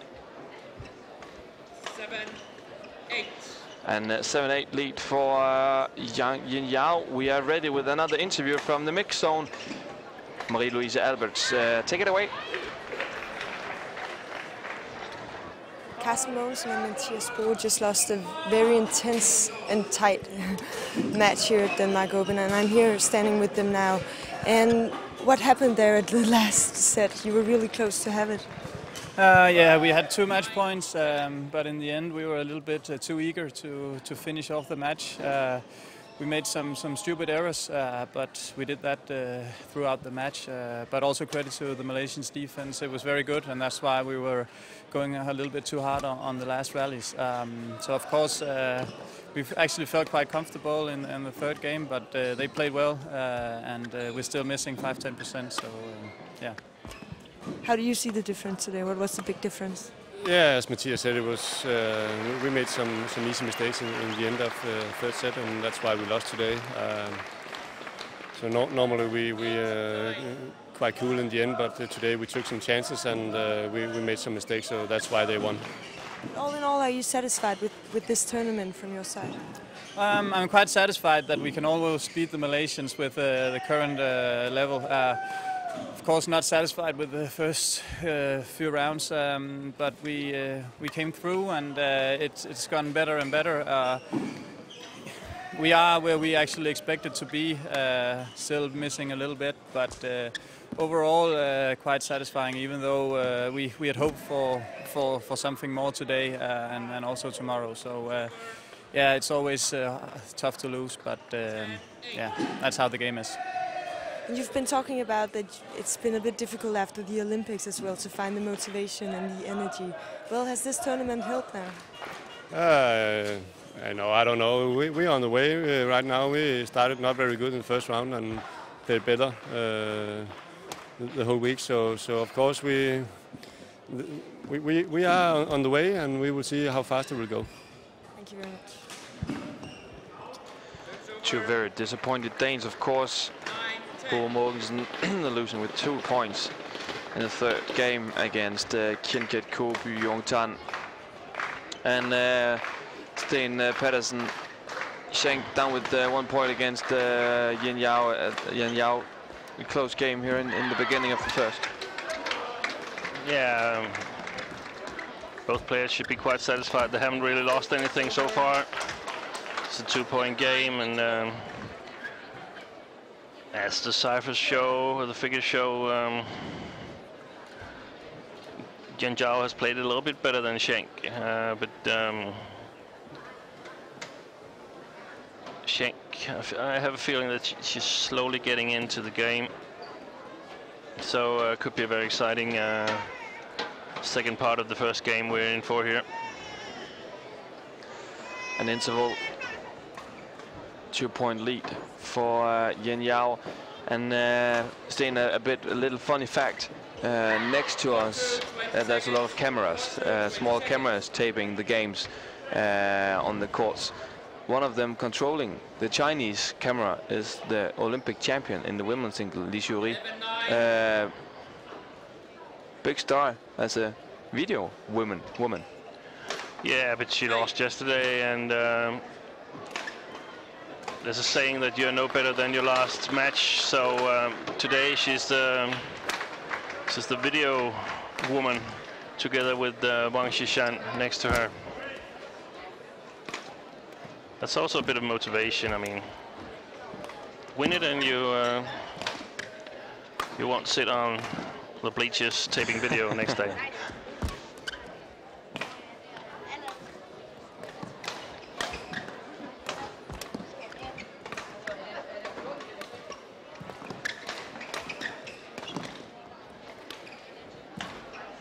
Excellent shots here from Yanjiao, and actually a very interesting rally more Yanjiao with the initiative, but Schenk just playing a bit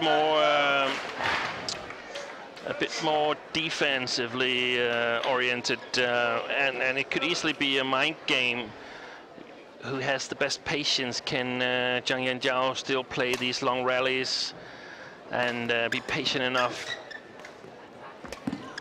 and then eventually win them? Then she will force Schenk to make a tactical adjustment, or will she be too tired and Schenk having some easy points?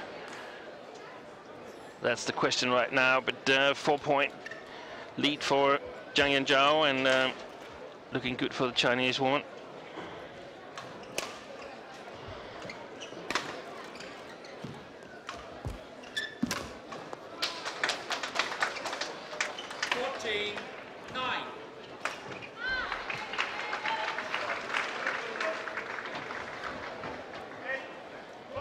Yesterday we saw Schenk controlling the net against Li Shuiwu, and that has not been the case here in the first part of the match. Not at all.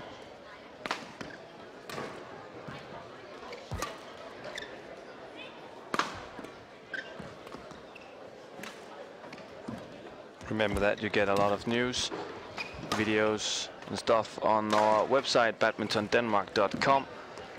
Go to badmintondenmark.com and you'll have a perfect add-on to your live streaming and your television from Yonex Denmark Open. And she's struggling today, Juliane Schenk. One of the absolutely best European women's singles at this point. Maybe the best. Yeah, at least at the moment, because the way we saw Tine Baum play yesterday, we definitely have to say that Juliane Schenk is the better player in Europe at the moment. Mathias Bo, Carsten Mortensen, Ku Kim Kit and Tan Hong will be signing autographs at the Yonex stand in the foyer at 2 p.m. 16-10.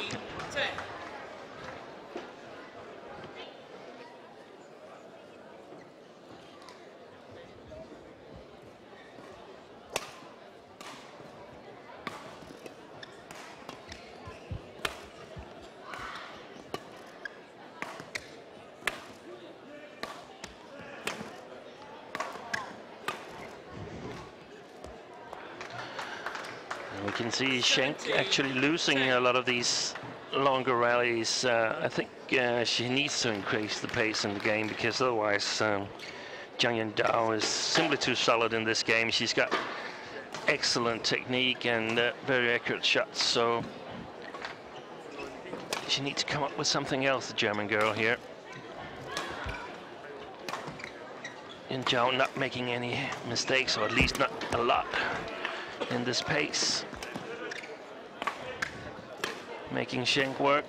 That was a good shot.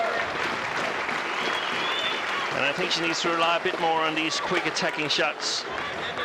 17.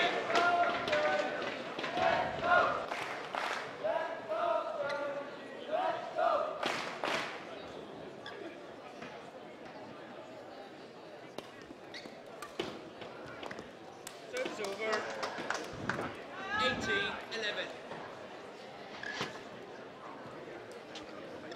3-point from the first game victory.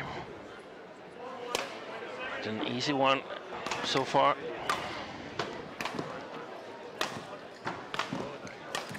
Service over. 12-18.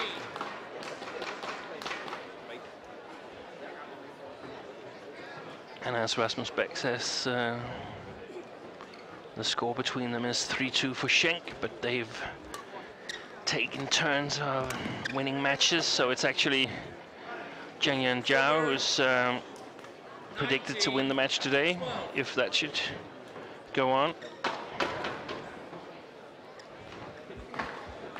As Schenk won their last encounter.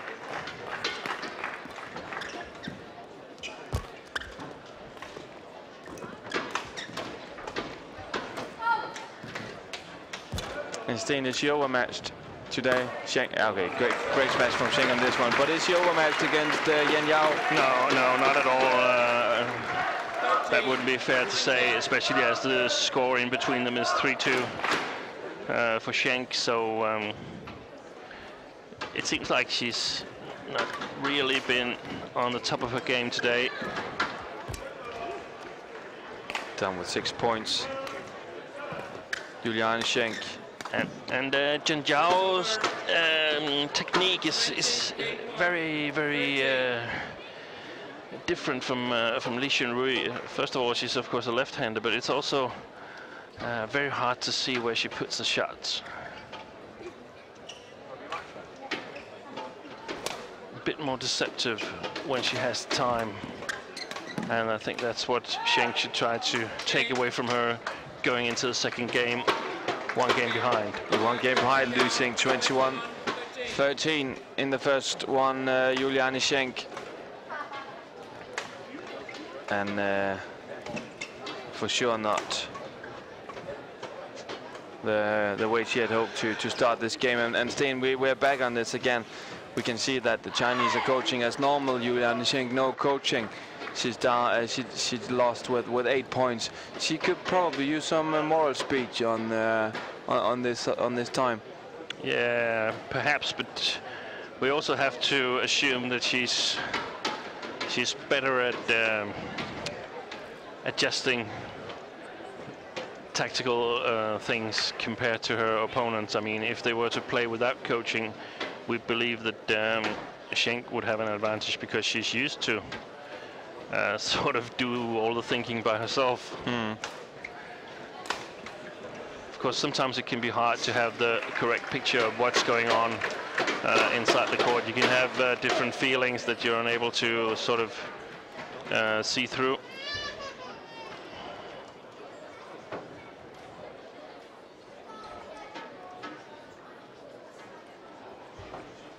And Sten, if we look through the women's singles draw, Wang Jihan is in the semi-final against Saina Nehwal. And so our semi-final in this court, Schenk and Yanjiao. Is it the fourth best player at this moment meeting in the semi-finals, in your opinion? Yeah, we have to say that it is. I mean, they've come out of their quarters as winners. I don't know. We have Li Xunrui from the quarter from Schenk, but if Schenk is losing today, it would be unfair to say that Li Xunrui had a chance to beat Jiang and Zhao. But yeah, I think at the moment this is the four best players. Yeah, and we saw Wang Xishan has been struggling very hard in this tournament. She was not at the Olympics, and she's seems like she's on the way on her way down in the badminton system, actually. At least she needs to develop her game, because her game plan is quite obvious to everyone now, and they've of course taking measures to cope with that. And it seems like the amount of time where you're dominating because of one really strong side, it's getting shorter and shorter before the other players, before the other pairs pick up on these things and adjust to them. So a change of game plan, or no future at the top for Xishan.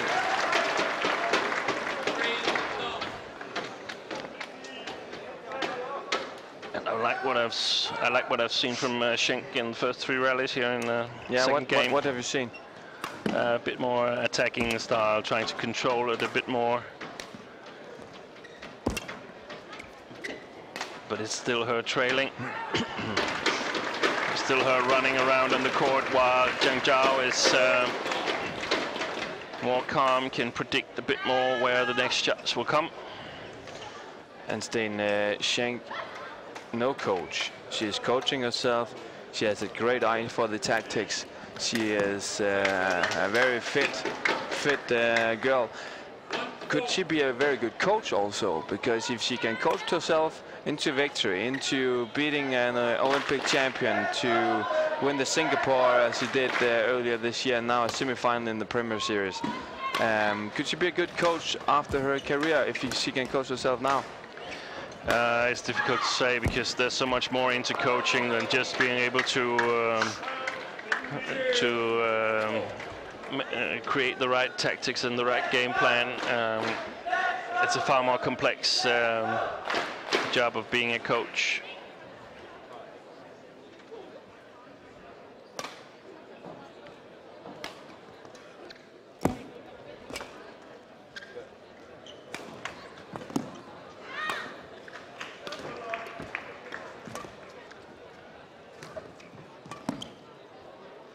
Very good length on the strokes of Jiang and Zhao, and nice shot here on the line.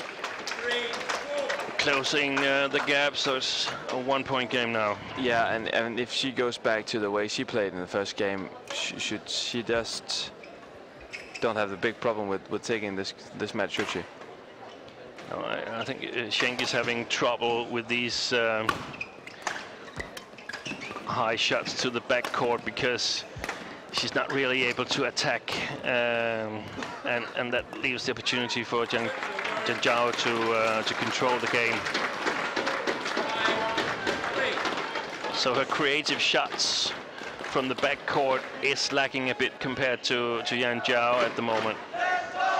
Remember that we have our quiz running if you want to win the shoe, a shoe like those who Peter Gade is playing, and the Yonex shirt. Answer to this question: did Bo Mogensen win the medal at London 2012? Answer to Denmark Open at badminton.dk. Remember to fill in your address, but also your shoe size and shirt size, so that we can ship the right prizes to the lucky winner. Did Bo Mogensen win a medal at London 2012? Answer to Denmark Open at badminton.dk. Remember address, shoe size and shirt size.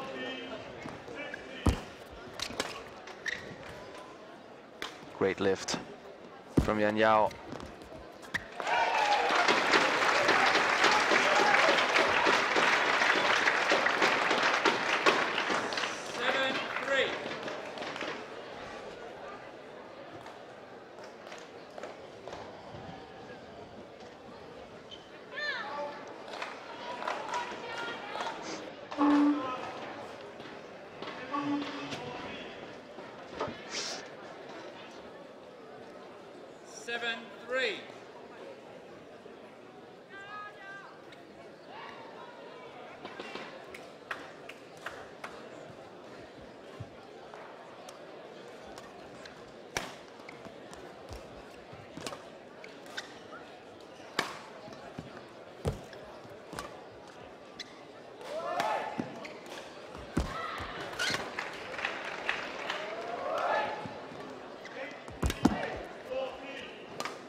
Another long rally, and we can see that when Schenk is able to fire away these quick attacking shots from not exactly at the baseline, but a bit closer to the net, then she can take the initiative in the rally and increase the pace, and thereby challenging Yanjiao. Right.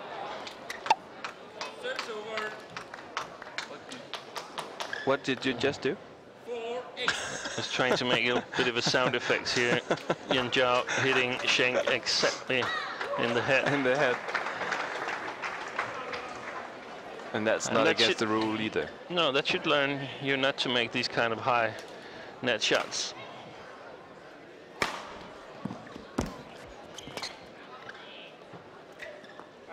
Good call by Schenk. Yeah. And she must wonder if she has returned out the shots that were out, because Yanjiao has had great length on her lifts and her clears.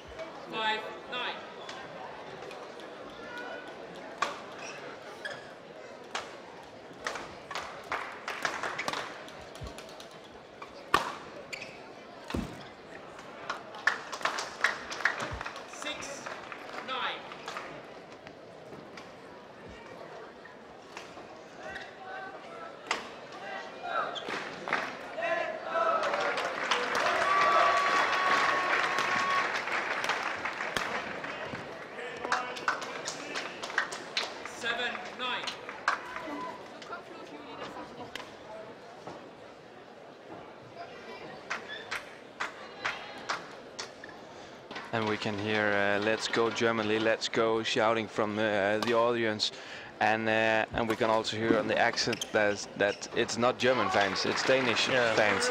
Danish supporting Germany against China. Yeah, it's like when you have no players of your own nationality, you tend to support Europe. So it's actually a Europe against Asia thing? Yeah. Or Europe against China thing? Or the world against China. The world against China.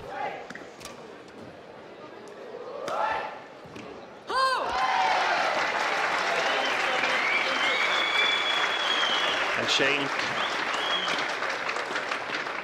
leading going into the interval here.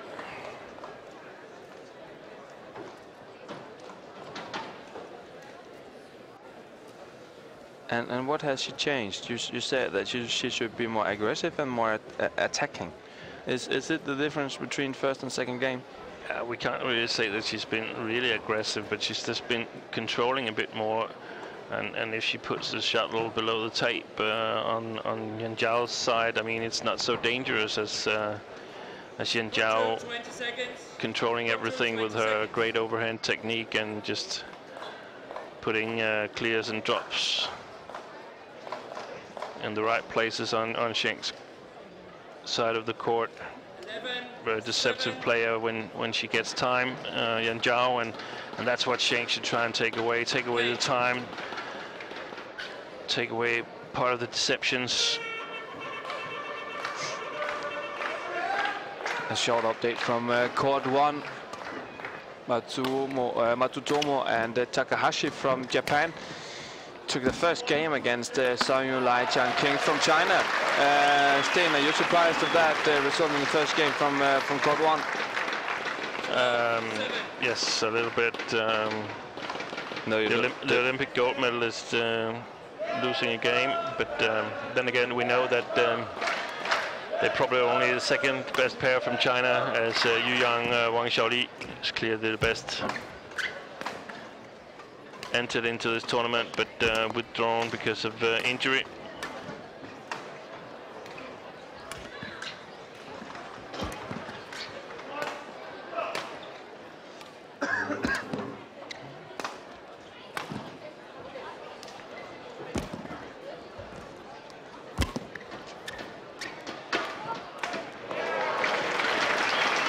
She's a bit under pressure.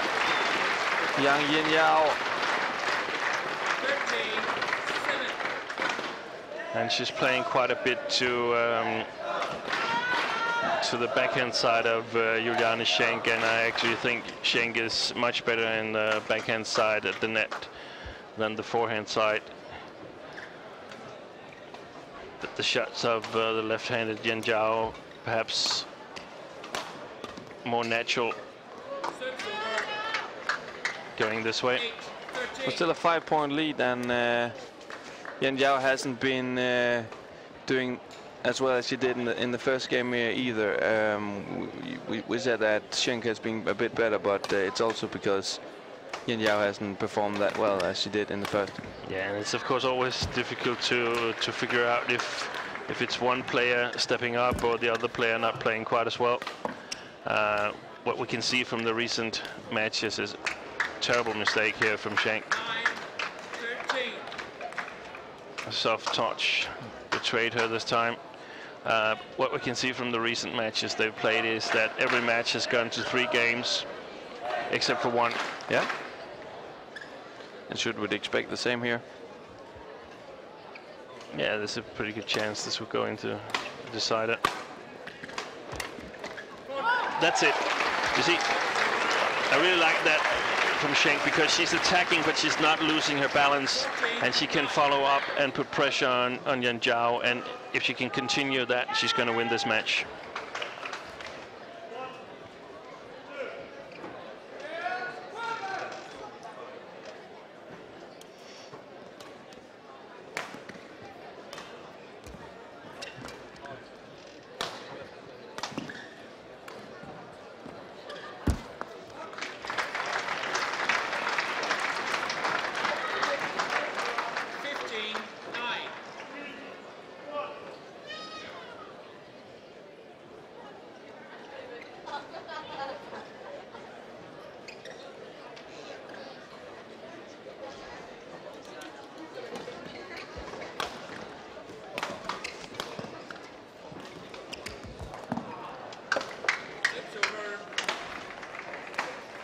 10-15.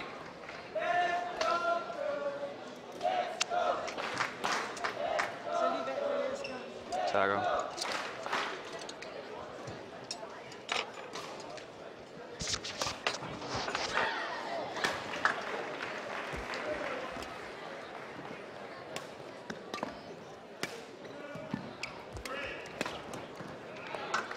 Good read by Yanjiao here.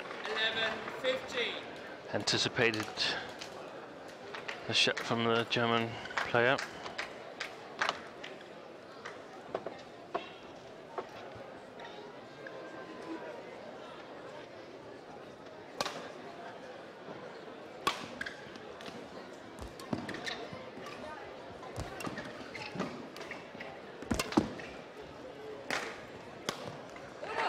Another good shot. And 16-11. Now Sten looking very good for Schenk. Yeah, she's played herself back into the match, and must admire the ability to change a game. And we have got a question from Zhao from Hong Kong, who's asking, what do Danes have for lunch? Black bread today. Yeah, rye bread, and so actually called Danish open sandwiches, because there's only one slice of bread.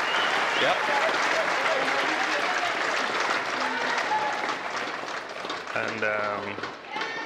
And when you look at the fitness of Juliane Schenk, I suppose she could eat the same.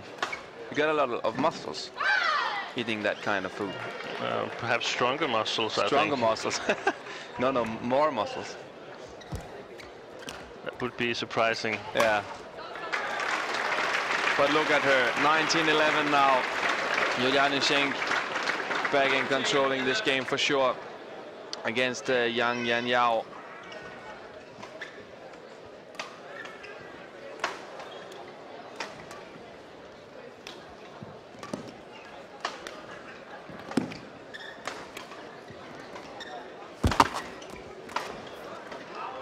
Wow, that was a close call. Yeah. I think it was okay. But we can see that Schenk has been able to retrieve the close shots in her backhand side, where she's been struggling more in her short forehand corner.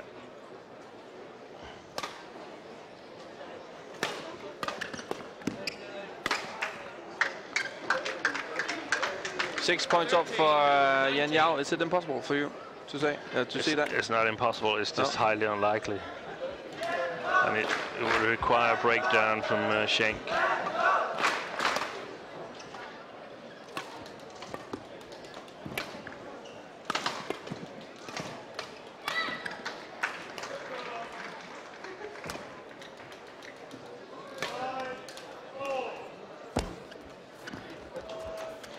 Great effort from Schenk once again on the net, and then the game point.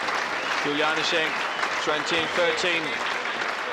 And I'll be surprised if we see Yanjiao using so many cross drop shots from her forehand side in the third game, because it's clearly been bringing her into trouble.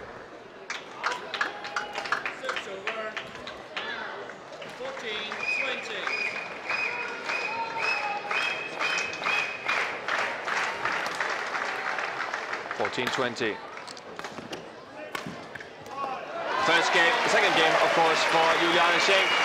21-13. It's all even on court number one. We are ready in a few seconds for the third game. Yanjiao from China against Juliane Schenk from Germany. One game over.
Got to 20 seconds. Got to 20 seconds.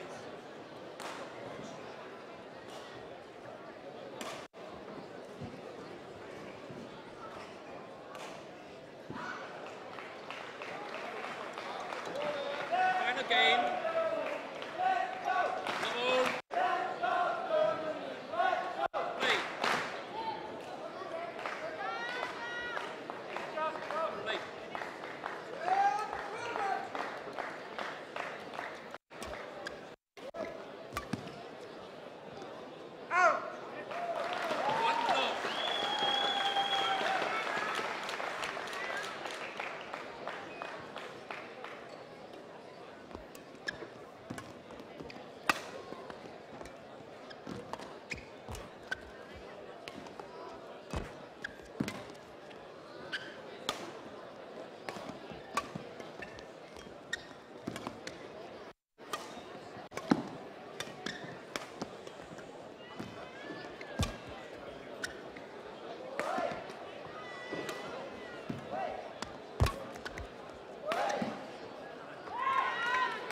Over.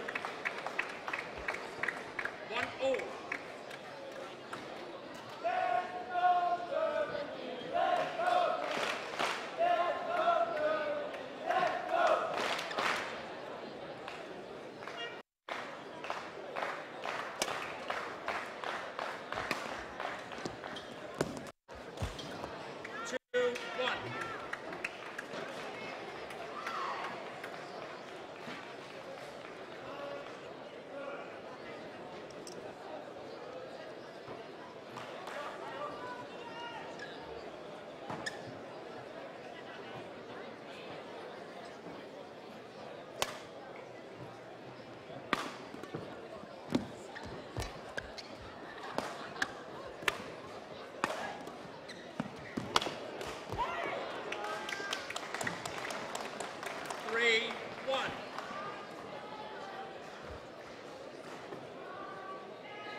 Good start for Yanjiao. 3-2 lead now for the Chinese against Juliane, Schenk and Sten Pedersen. 5 rallies. What have you seen here from the beginning of the third? Well, nothing much. A bit of the players feeling each other's teeth here in the beginning of the third game.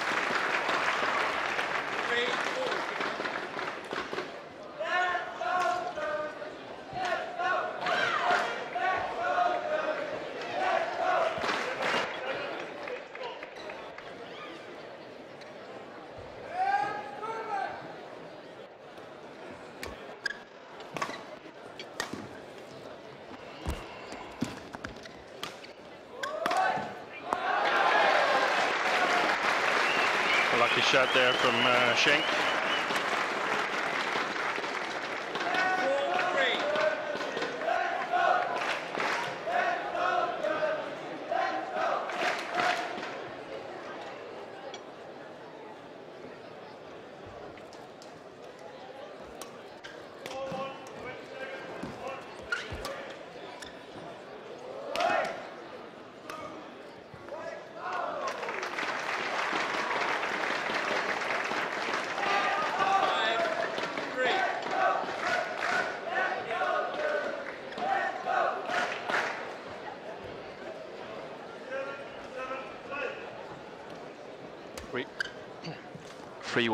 One lead for Yanjiao from the beginning. Now it's 5-3 for Schenk.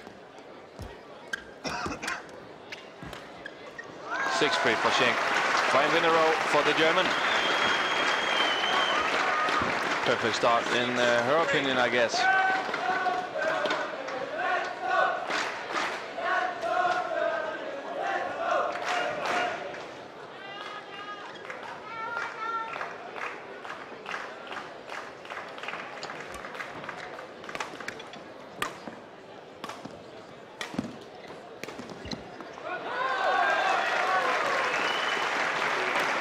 played by Schenk. Once again, these fast attacking shots. And continuing the great play from the second game.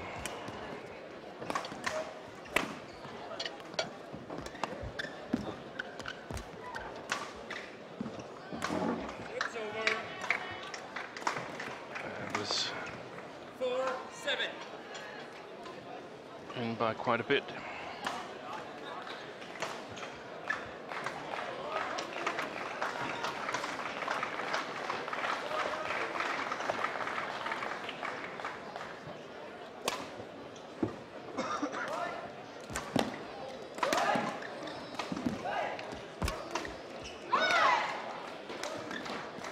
Excellent shot there from Jiang and Zhao.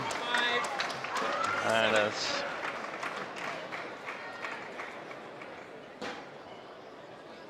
we watched in the first game, especially the forehand side at the net.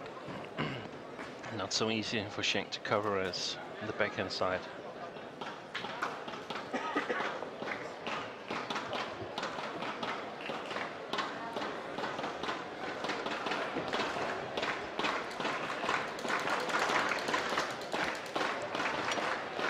Last time the two players met were in the Worlds 2011 in London. Victory for Juliane Schenk at that point, 21-17 in the third game. The first meeting was back in 2007, 5 years ago in Bitburger Open, where it was victory for Juliane Schenk. Also in the 3 games. A tournament where the Germans, or the Chinese were very strong represented. Wang Jihan became the winner of that tournament, beating Schenk in the final. So Rasmus, it was 2 victories for Schenk in Europe. The third victory, where was that? The third victory was in Hong Kong Superseries 2010. Also a free gamer, 21-12 in Hong Kong. And the 2 victories for Yanjiao? Thailand Open 2011 and Swiss Superseries 2010. Ah, okay, so both have won on both continents. Yeah, so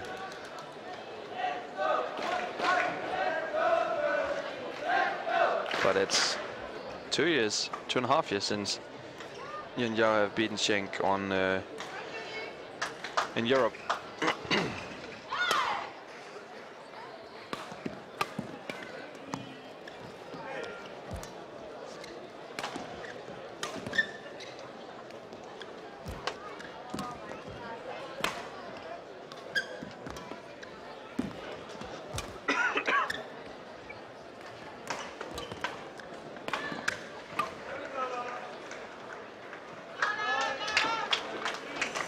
Called good, and Yanjiao has climbed back. And we can hear some cheering from Shuri and Wang Xishan, who's sitting next to us, supporting their own. Is it normal that the players who has been defeated are supporting their own players, or? Yes, it's quite normal. Whether it's genuine or not, it's questionable, because of course you're teammates, but you're also competitors, so a nice loss for Yanjiao perhaps wouldn't make the 2 girls sitting here on the bleachers cry. Excellent net play here from the Chinese girl. And it's 8 apiece here in the decider. And who has got the momentum in your box, Sten? Clearly Yanjiao at the moment. What has changed for her from the second to the third? Well, she actually started out not so good in the third as well, but she's sort of taking up the challenge of playing a little bit faster. Oh, great rally on the net from both players. And we have to say, Rasmus, this is a great match we're having here. It is. Both players really doing their utmost to make their way into the final. They are. And when we saw Juliane in the first game losing with 21-13, I was afraid that she said that her ass would be kicked for say it in that way. Yeah.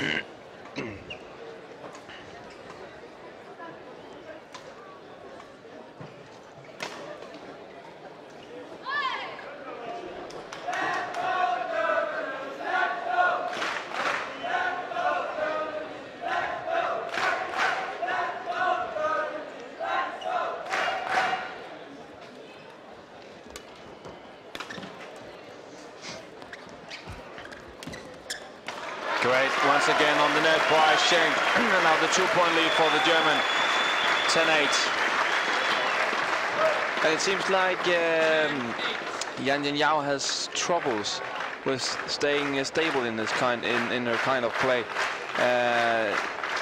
It's like a roller coaster ride. Yeah, another quite easy mistake. Time to change sides. Schenk leading with the 3 points, 11-8 against Yanjiao from China. 49 minutes played. And Steen, Germany on its way to the final, or China against on her way to the final? Still too early to predict the way this game has been changing, but hopefully an exciting final part of the third game here.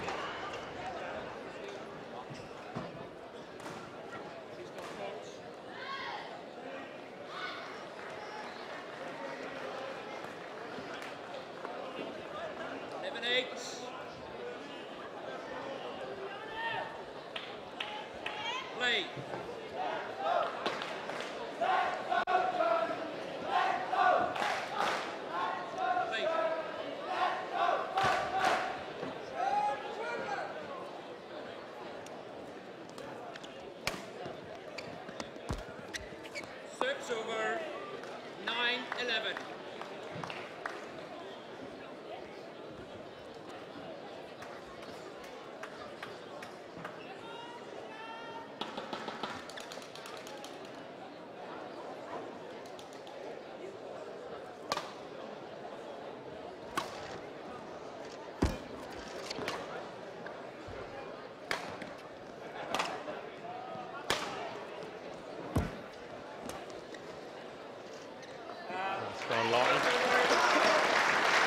That's gone long. Yeah, and we can see that Schenk again from the interval and until now also are going she makes a smash. She is trying to take the control of the rallies. Yeah.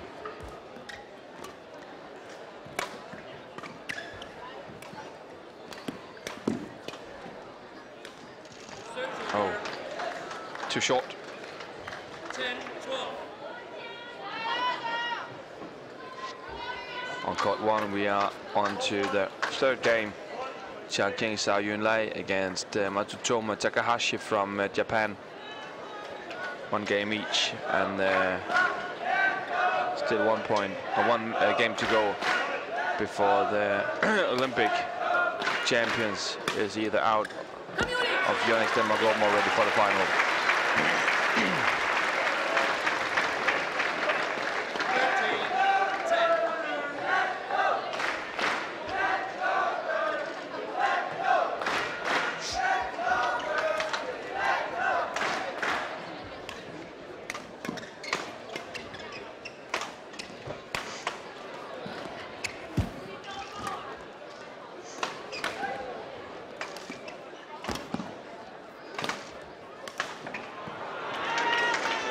Wide from Schenk. 11-13.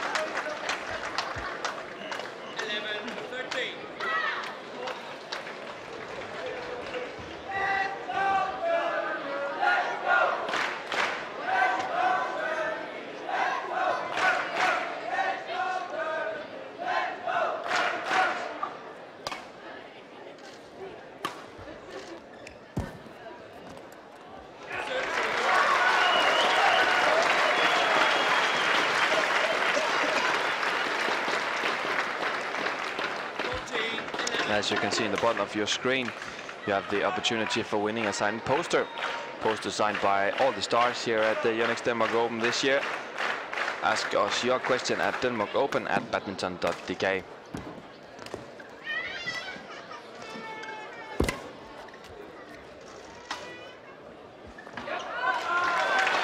A wide one. That's a gap of 4 points now. Yeah, looking good for Schenk.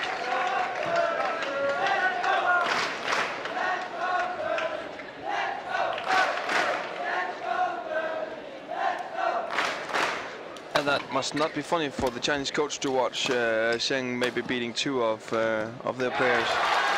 No, I think they'll be pretty relaxed.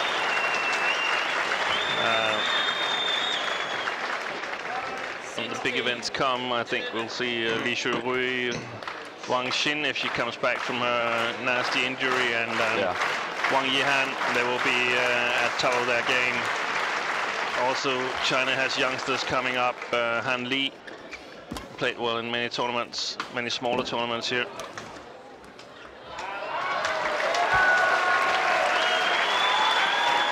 (17-11) now. 6-point lead for Juliane Chen. 4 points from the final here at Yonex Denmark Open.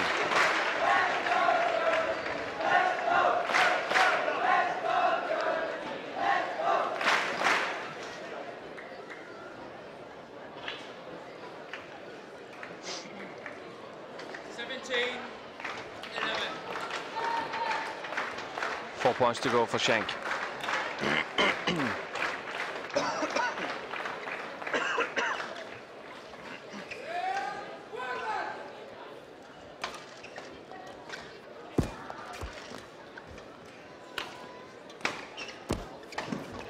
She needs to make the lift a bit higher, or longer, of course. Yanjiao. Yeah. He's playing just like a meter from the baseline. And we can see that the physical condition of Juliane Schenk is definitely not a problem. Still playing at the same pace as the first game. It's fantastic to watch. Good shot. Yeah, and look at her. Fantastic rally.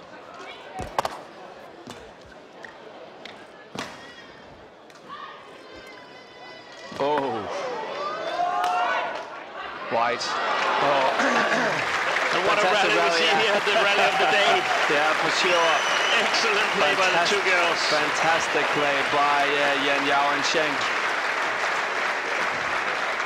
And they're rewarded by applauses from the crowd here in the stadium. And they should be.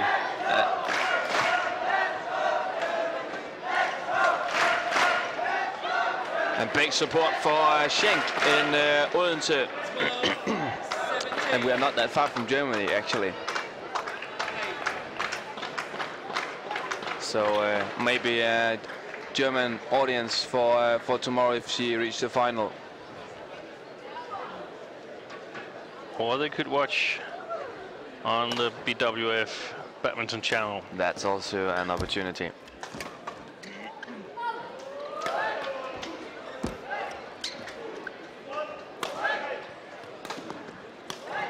Oh, white.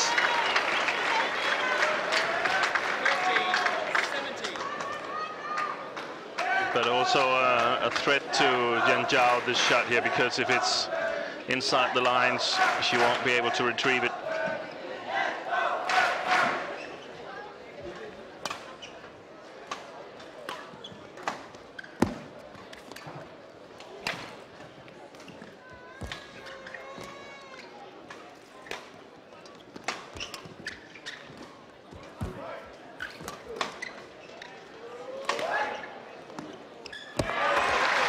Stupid mistake by Yanjiao on this one. Just had 2 points in a row. Yanjiao. And another great rally, and Yanjiao a bit unlucky on her deception into the net.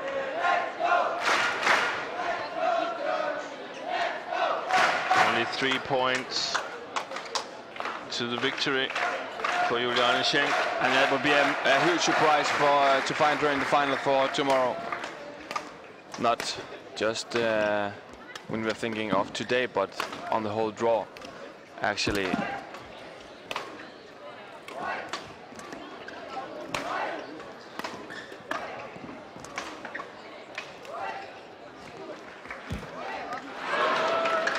And they are giving us some fantastic rallies right now, Sten. Yes, it's really an excellent match. And what I'm most impressed of is that we can see, especially Schenk, same fit shape as we saw Wednesday. Now Wednesday we played almost an hour now, and it doesn't seem like she's struggling at all. No, it's an example to follow. We've seen a number of European fit players in ladies singles, and there's possibilities of improving their fitness. And that was stupid, wasn't it?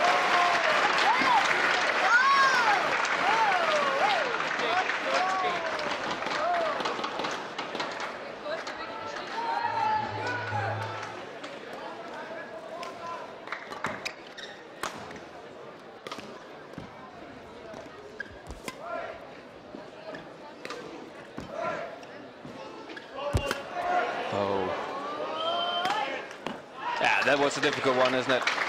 Really close net shots from Jiang and Zhao. Yeah. So precise, so accurate in his shots. In 10 minutes. The prize will be a national player's autographed T-shirt. And we have a strange situation on court 1 where the Japanese combination of Takahashi and Matsutomo has taken an 11-1 lead in the deciding game against the Olympic gold medalist Zhao Yunlei and Qianxin. Yeah, that's kind of strange. And watch this now. Match point for Juliane Schenk. 5 match points for the German. We saw her being very happy yesterday when she reaches the semifinals, and listen to the support.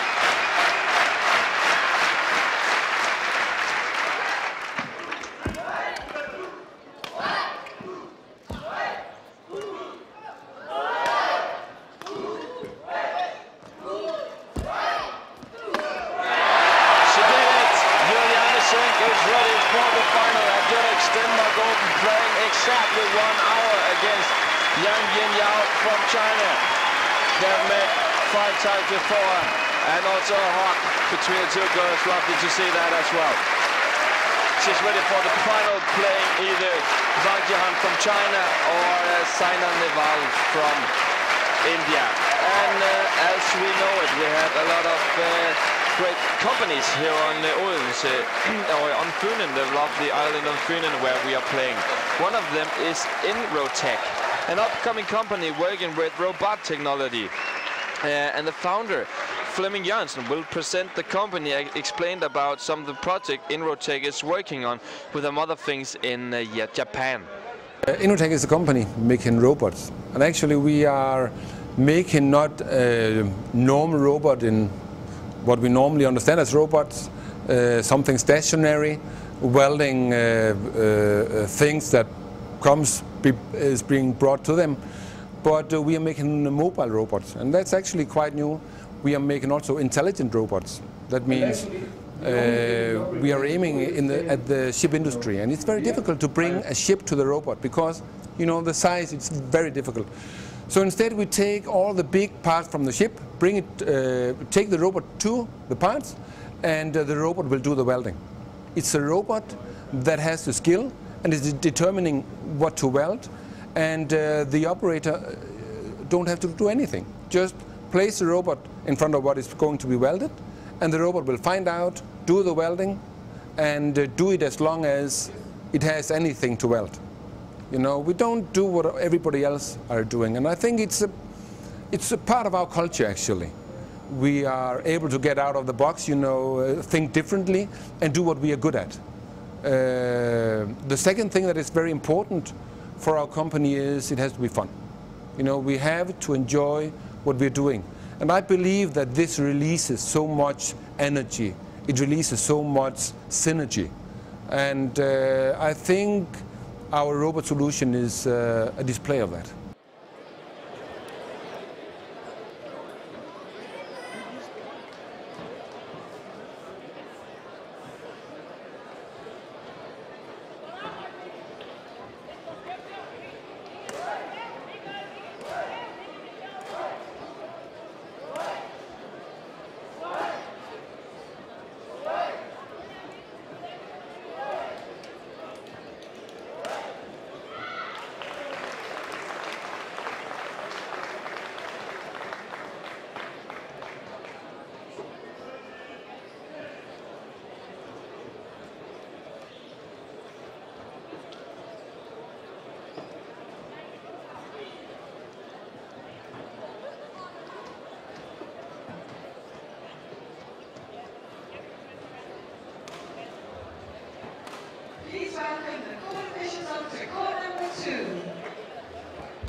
Ladies and gentlemen, on my right, Jing, Zhong, Jinhua, China.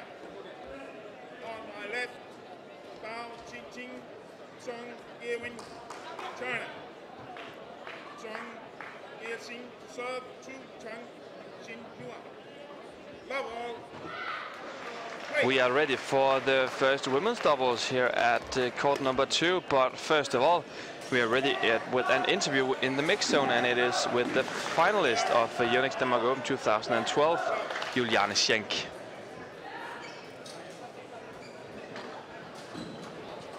Juliane Schenk from Germany, she's playing an incredible tournament here at Denmark Open. Last day she beat the Olympic champion, and this day she beat another Chinese top player. And Juliane Schenk, can we say now that you have broken the Chinese wall? Yeah, probably. It has been 2 incredible matches, especially the one today, because I had a bad start. I couldn't find my rhythm. I was struggling a lot and was close to break away. And but in the break after the first set, I just helped myself and tried to enjoy each rally that I finally had, and I fought back, which was the key to present like this, like the very 2 sets, and I'm quite happy about this. Why are you playing so good at this tournament? Yeah, there have been a few weeks after the Olympics. The experiences I have done there were not great for me. I felt really, really bad and disappointed, and right now I have just enjoying myself, and I don't know how to express this, but to be honest, I was close to retire already, and now I have the feeling that I enjoy each match as if it's the last one, and I'm really, really thankful about my performances, and of course the crowd helped me today again. They've been shouting so many times in between the rallies, after the rallies, and that helped a lot, the energy from outside. Thank you very much, and good luck with the final tomorrow. Steen Pedersen, one very interesting thing in this one. Juliane Schenk just said, I was thinking about retirement. What are your opinion to that quote from Schenk?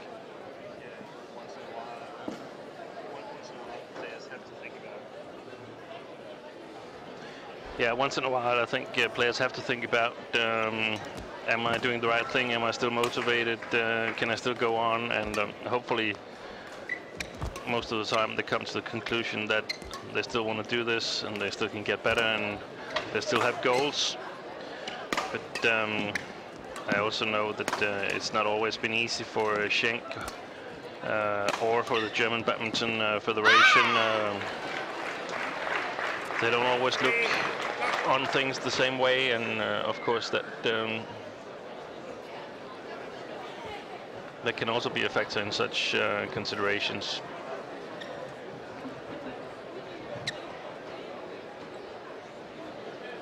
And we have all Chinese semifinals, Ma Jian and Tang Jinhua, who we saw in on our court yesterday. We also saw Ma Jian earlier today. Up against Bao, Yixin, Zhong, Qianxin. And staying a little funny fact that you noticed, Zhao Yunlei just finished her women's double on court number 1, actually also losing against Matsutomo and Takahashi. When this match is over, Zhao Yunlei are going into the mixed double semifinals. Tough schedule for her today. Yeah, and she looked a bit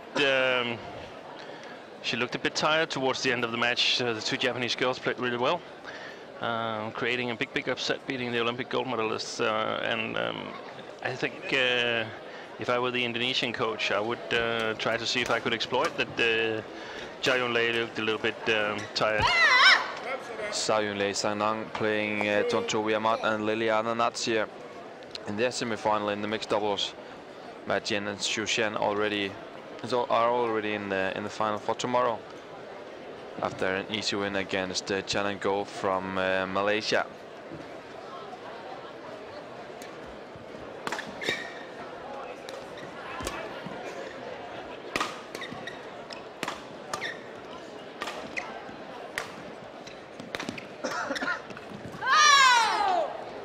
has seen Pedersen's question from Babu from India.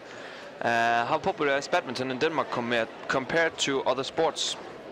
Yeah, it's actually quite popular. I think the national sport is, of course, soccer, and the national winter sport is perhaps handball, but badminton is one of 3 or 4 sports coming directly after these 2 big team sports.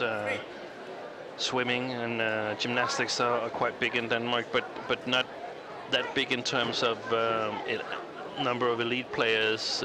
Swimming has raised the level recently, but badminton is very popular, and a lot of Danes play badminton on a recreational level as well. What does it? How does it affect that we have some good players? For instance, Janne Jørgensen, Peter Gade, Bo Mogensen. Yeah, it's of course important that it creates attention towards the sport, and it's televised a lot. All the Premier Series, all the Super Series, and the Danish National Badminton League. So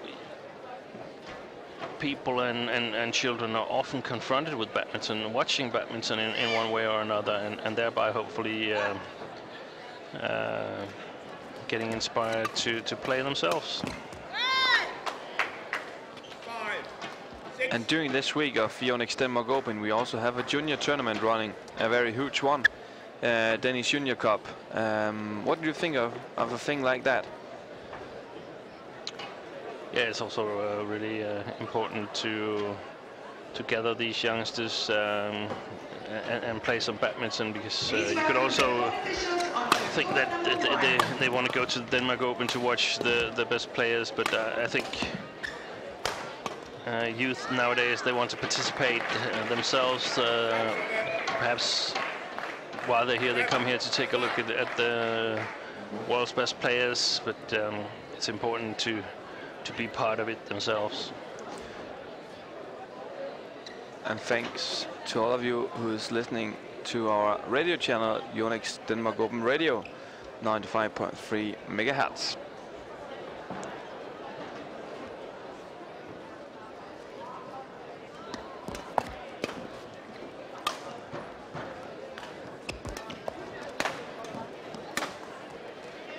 Ma Jing and Tang Jinhua, 8-5 leads.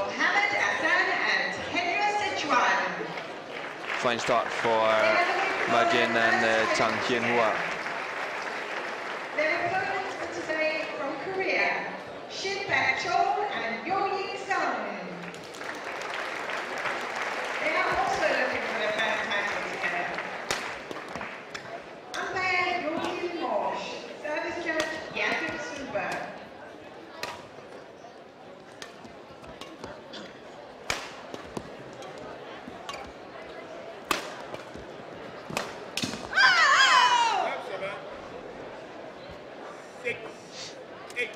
Another question for you, Sten. Kitty from Australia. With Jung Jae-sung retired, who do you think Lee Young-dae's men's doubles partner should be? Lo and Lee Young-dae lost the first round in this tournament. What do you think that they would? What would that do to the partnership? Kitty asks. Yeah, I think everybody expected him to play with Ko Sung-hyun, and I also think that at the moment it's the best solution. However, Ko Sung-hyun's style of play is quite different from the ones of Jung Jae-sung. Jung Jae-sung able to work very, very hard at the backcourt, very good defense, but quite shaky in pressure situations. So playing such a different style, it will take some time to adapt for Ko Sung-hyun and Lee Young-dae. They've played a number of times before and played well, so they can do this, but to get their act together, it might take half a year or a year or so, because they're going to play a little bit different to what Zhong and Lee Young-dae did. And in fact, I think they might be able to play a little bit like, for instance, Påske Rasmussen, former Danish world champions, or at the Thomas Cup in 2000 in Malaysia, Tony Gunnarsson was paired with Rexy Meineke, both normally front court players, but they played extremely well. So I think they have to change a little bit the game plan and the tactics towards the playing style. Sten, we've got this question a lot of times during this week because of the loss of Peter Gade in the first round and the announcement from Tine Baun of her retirement after the All England 2013. Who are the upcoming Danish players in men's singles and in women's singles? Who should our viewers have a good eye for? Obviously, Janne Jorgensen and Victor Axelsen is the guys in the men's singles. In the women's singles, unfortunately, both Nana Brosolat and Camilla Sorensen had to retire due to injury, and there might be some young female singles players that are ready to take over, or perhaps not ready to take over, but looking to take over, but it still requires a bit of hard work yet. So the time frame could be from 1 to 2 years, or perhaps a bit longer from now. But as we see it in many other countries, when the top player retires, the players that are in second, third, and fourth place, they tend to grow, and we saw it while Peter Gade was out with injury in the season 2001-2002. We saw Kenneth Jonassen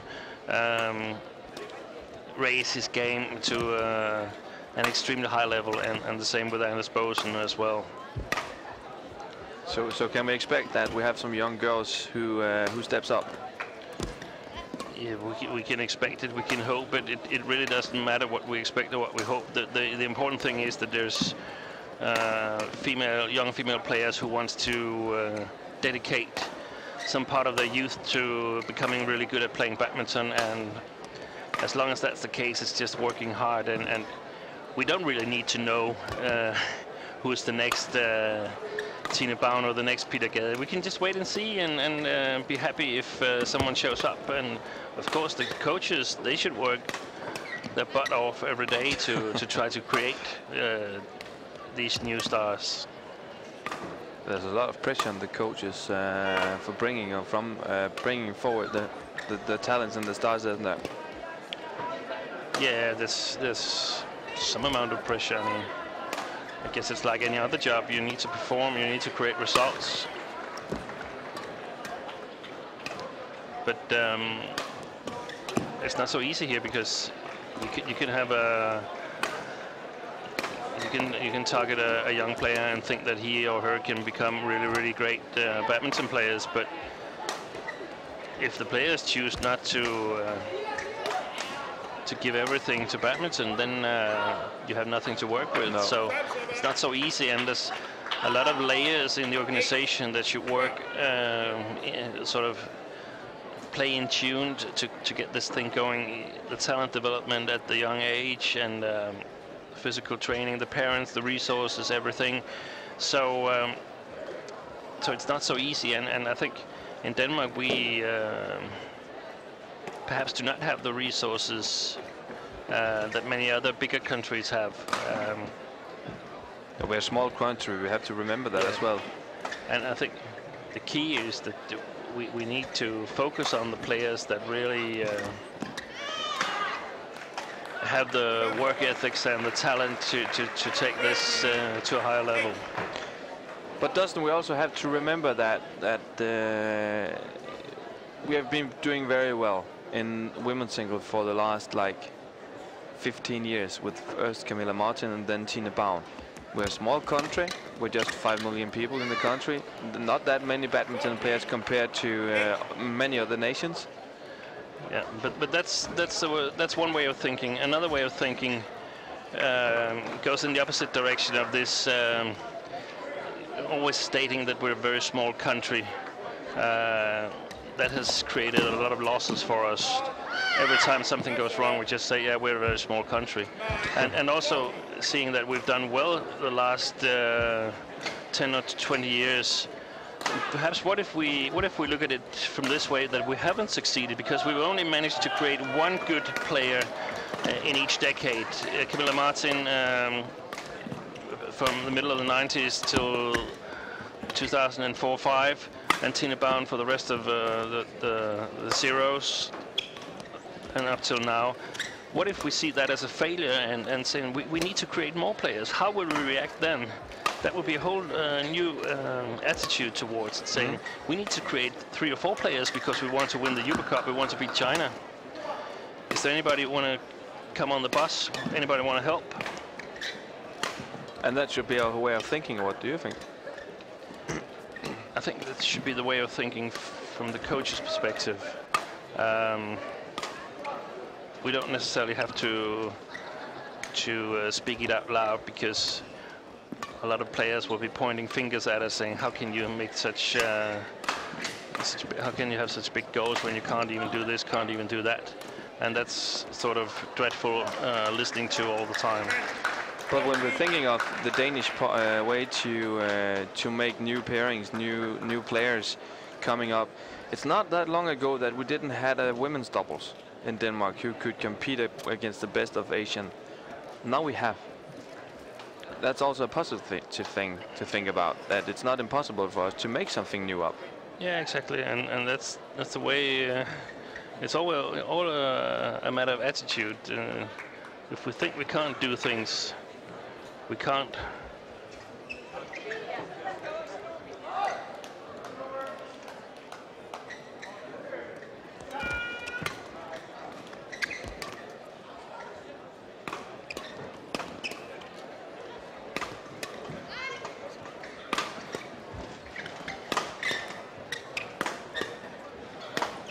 And I think a typical thing also for Danish spectators and so on is that my guess is that probably only a handful of the persons in the hall right now is watching this game here between these two magnificent pairings.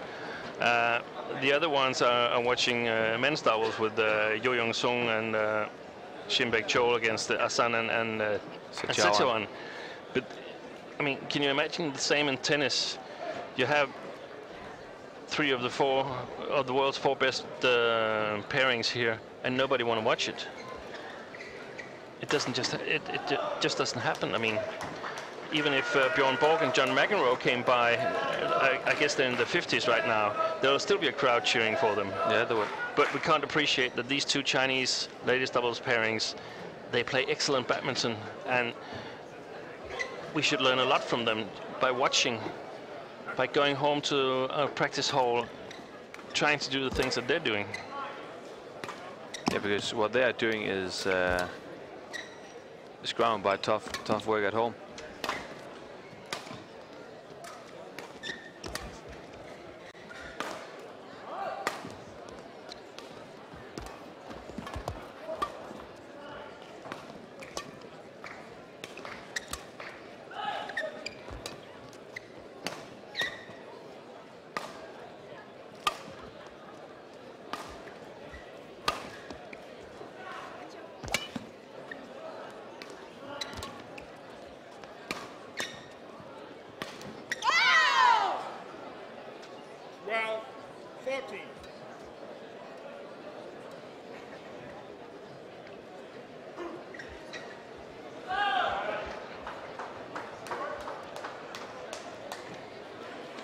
Jen, Tang, Jinhua being in the lead for most of this first game against Bao and Zhong. And we can see that the Chinese national team has decided that the players that focused solely on mixed doubles in the Olympics, they can now also focus on other categories. Ma Jin solely played mixed double for almost a year, playing with Xu Chen, and Xu Chen was out of the men's doubles, the same as Jiang Nan, and now they're back in the men's doubles and ladies doubles category. Do you think it's a positive thing for a player to play 2 categories? It depends a bit the way I see it. I mean, besked til deltagerne i ungdomsturneringen Yonex Denmark Junior, der i dag spilles i elite-rækkerne 13-17. Turneringen starter først 45 minutter efter Janøs kamp er færdigspillet. Det vil sige, at dem, der skal med bus til Korup eller Næsby, der er der busafgang et kvarter efter Janøs kamp er færdigspillet. It depends. The Chinese ladies, I think actually they're easily strong enough to play 2 categories because they win a lot of the matches quite easily. As we can see for Joachim Fischer, for instance, it would be very, very difficult because his body would have trouble coping with playing 2 categories. Yeah.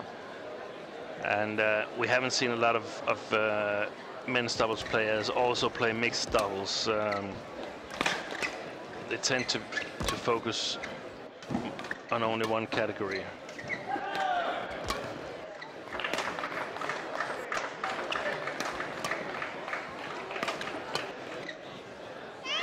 Quite wide. This one from Bao Yixin.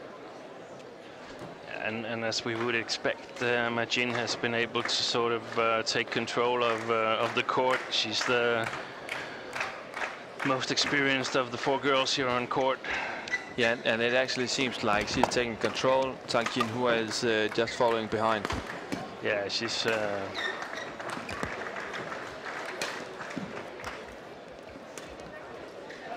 learning. Only 20 years old. Tang Jinhua. Go for the future. She's an apprentice of women's doubles. Yeah. But they've probably played each other so many times during practice back at home. And perhaps also in the Chinese Badminton League. Yeah. Yeah, we've got some questions about that league, Sten. Is it possible to watch it somewhere? Is the question coming up once in a while? Yeah, the matches are streamed on the internet. I'm not exactly sure on the address, but I think badmintonlink.com is streaming the matches. Yeah, live streaming it. Yeah. Yeah.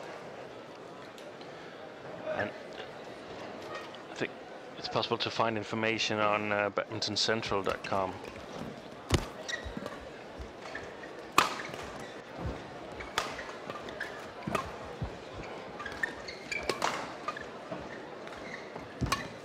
Jin is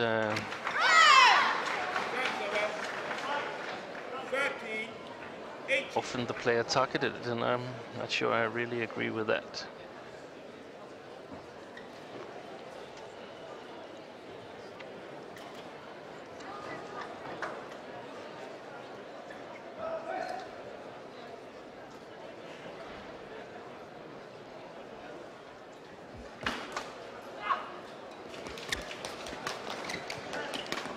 Another question due to this talk about the Chinese league. Actually, where are the players playing in China in the Chinese league?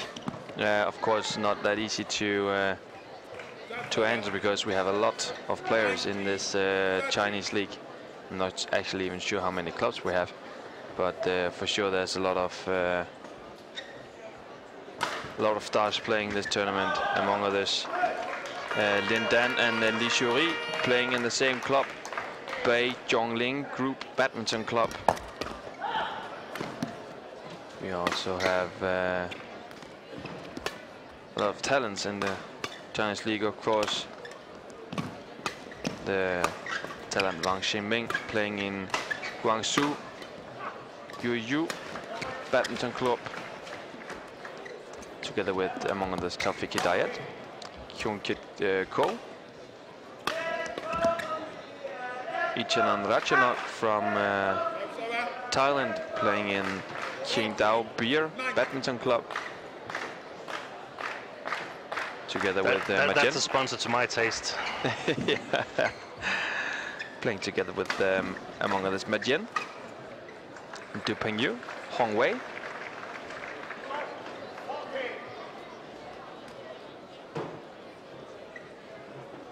Bao Yunlei also still active. in the Chinese league. We also see old former Danish stars still playing in the best league in Denmark, although they have quit their international career. That's not new.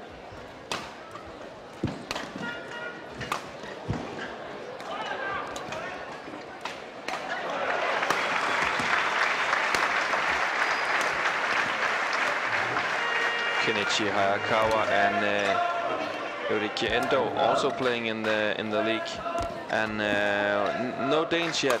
Sten, can we expect Danes to take the trip, do you think? If the price is right, I'm sure they would.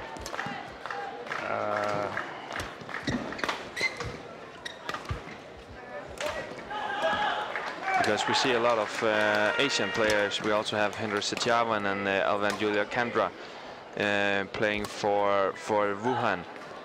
Yeah, one of the problem is that you have to travel between Europe and Asia a number of times, and it's both expensive, but it's also tiring. So. But what about the other way around? We know that Li Chongwei is playing in Jiang Badminton Club. Is it possible to get him into to the Danish league, you think? If the price is right. Yeah. How much do you think you have to pay for getting Li Chongwei to play in the Danish league? I have no idea. No, neither have I. But it's also the same considerations for him. There will be a lot of travel between Asia and Europe, and it won't help him perform in the international tournaments.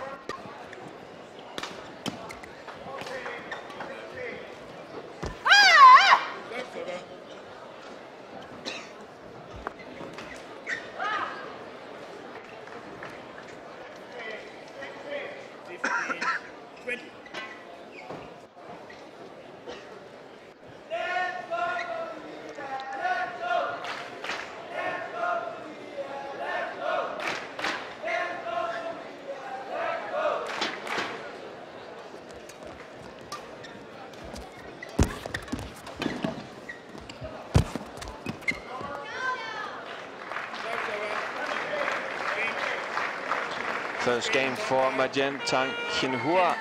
26 minutes played, 21-15. What have they done right, Sten? Because it's not that many mistakes we have seen in this match, in my opinion. No, it's about finding these small spots and making them bigger and bigger until they become a genuine chance, and then being able to kill it. And also it's about, I mean, they're playing without coaching, so Majin should have an advantage. She's the most experienced player, so hopefully she's got a good idea of what needs to be going on. And shall we suppose that Majin and her partner is taking it home in 2 straight, or what do you think? I think it's still too early to try and predict that.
server. 4-1.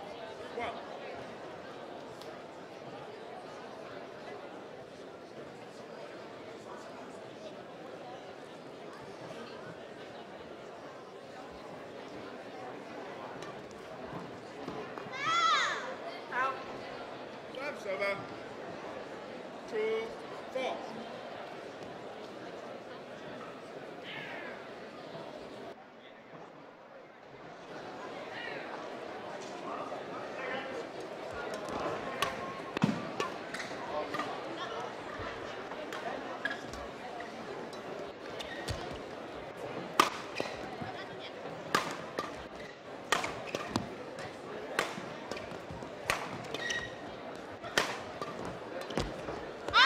Great stop from Jiang.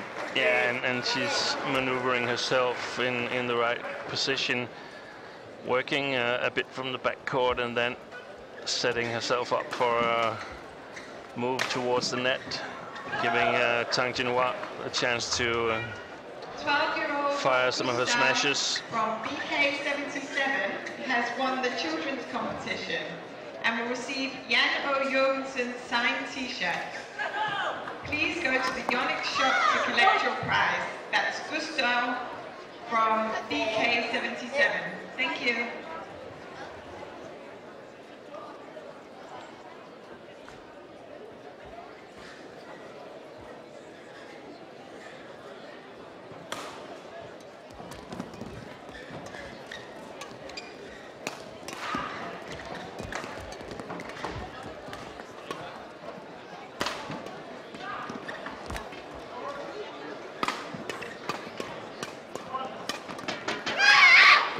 Excellent play by Zhong, Qianxin and Yixin.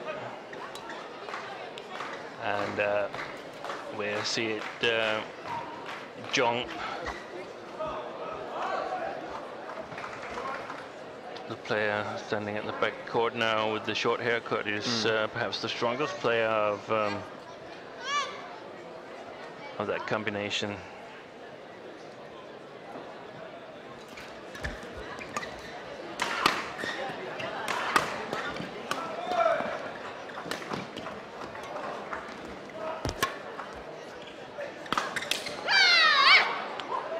And a new racket for Jiang on this one. Break. The racket broke. This minor clash. And that often means that she reacted actually as the first player. And Tang Jinhua's racket came afterwards and broke Jiang's.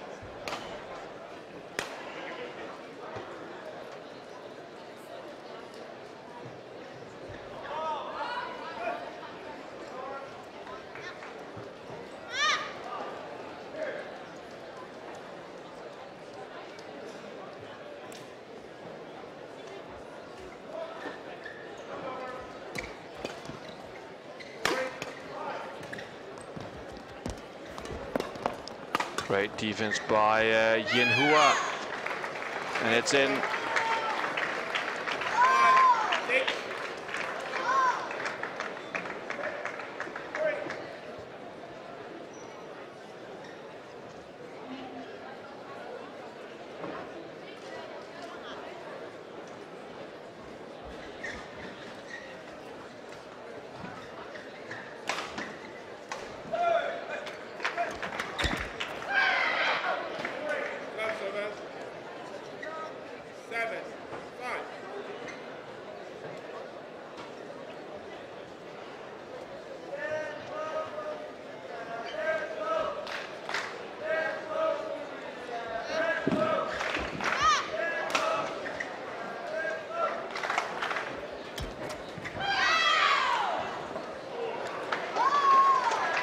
Three-point lead now for Zhang and Bao.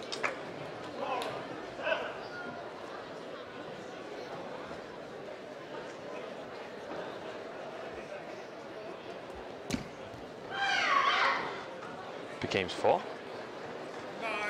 9-5.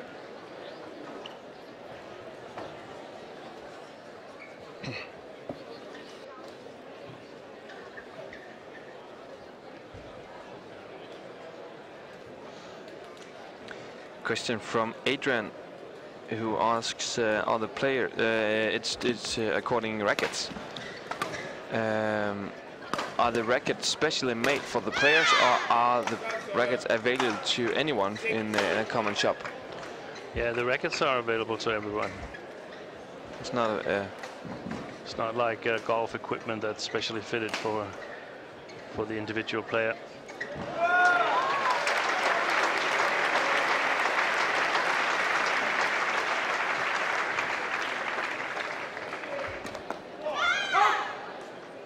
Bad return on that one.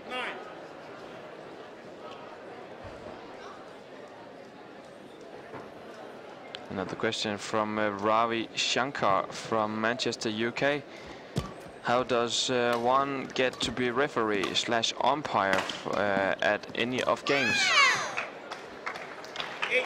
I think you have to contact the BA of England. They possibly have an umpire education, umpire courses as well. Yeah, you're not just jumping in, so to speak. No, definitely not. There's an exam to pass as well, as far as I know, for being international. Many exams. It's divided into several different levels.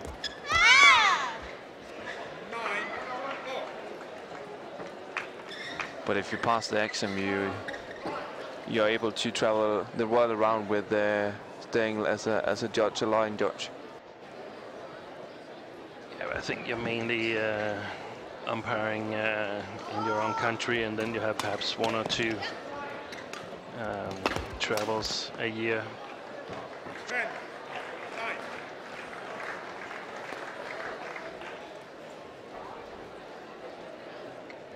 Sten, you know much about the Danish league, of course. You're a coach yourself in the Danish league. We got a question from Martin from Slovakia, who asked which league is the second in Europe. He supposed that Denmark is number 1. First of all, is Denmark number 1? Well, I think perhaps in terms of overall strength, I think perhaps Denmark is number 1. But the Danes doesn't hold the European Club Championship. I think that's Moscow, or at least Russia. Russian who does team. it. Yeah. I would expect the German league would be the second strongest in Europe. And lately we saw a former Olympic star Nathan Robertson and Carolina Marin from Spain coming to Odense, actually where we are right now. We got some of the stars from Europe to Denmark. Yeah, Nathan has been struggling. He lost his men's double in the first match together with Matthias Bo. So to call him a star is perhaps a bit too much. Former star. Former star.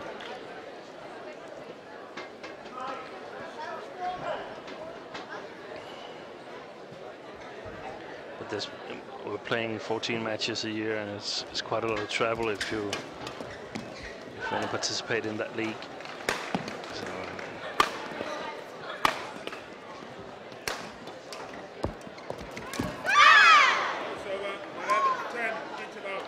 and they've turned things a bit around.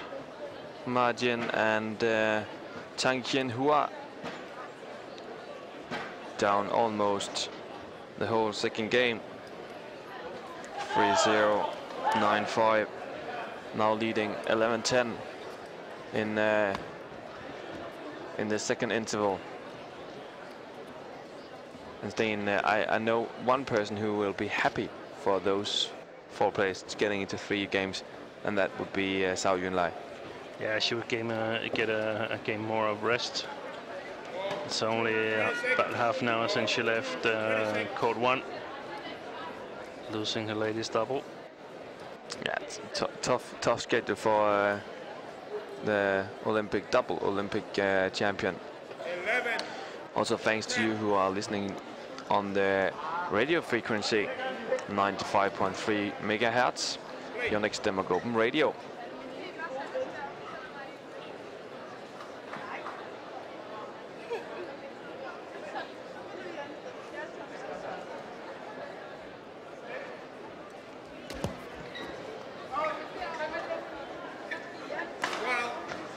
They need to avoid these easy mistakes. Zhong, Qianxin and Yixin, because they're not easy to come by, these points that you give away almost for free.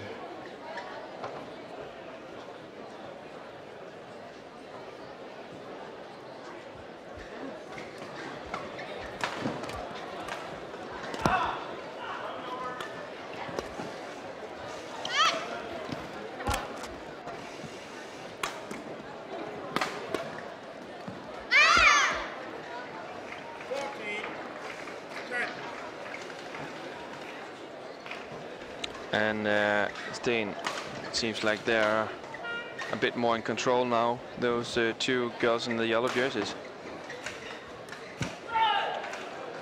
Yeah, they're pretty much in control of this game as well.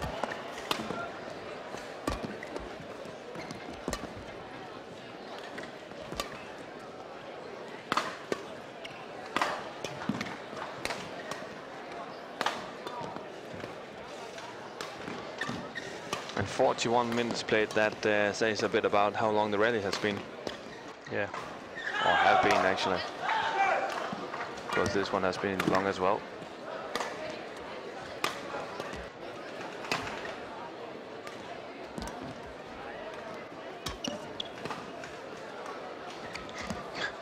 Got a question about how does Majin get all the muscles in her legs? Doing some weight, I suppose. Hard practice. Hard practice. All about that.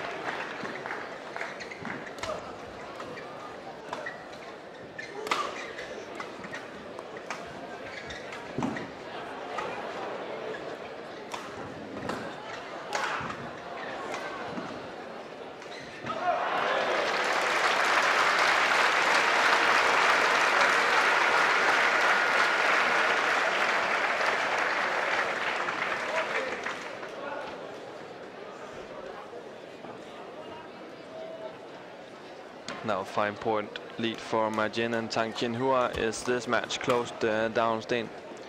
Yeah, I pretty much say it was.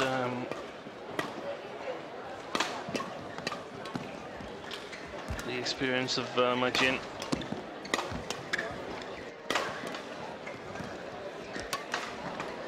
Is perhaps the deciding factor.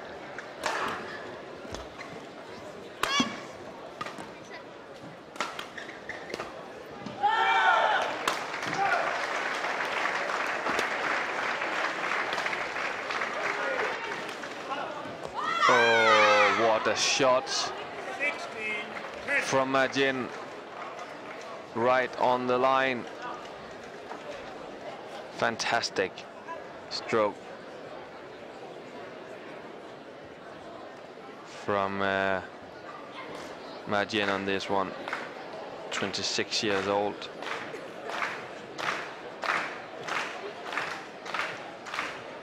Sorry, my mistake. 24 years old, of course.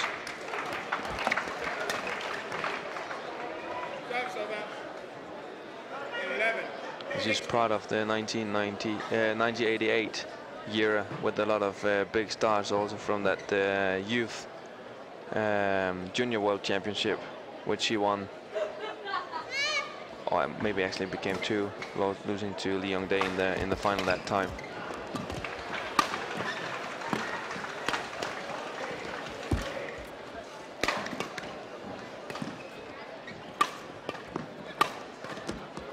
Excellent smash.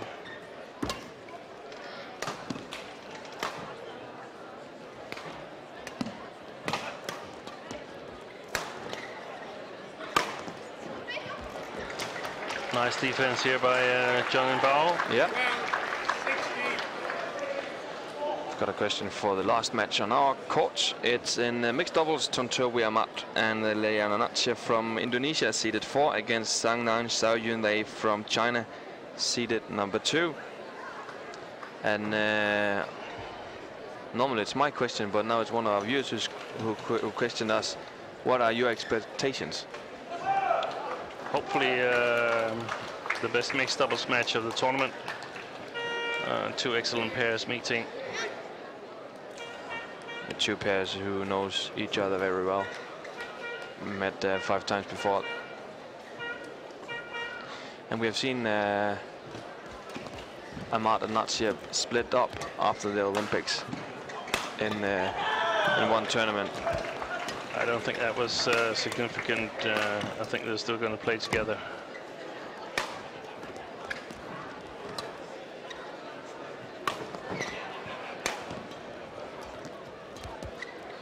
Oh, that was white.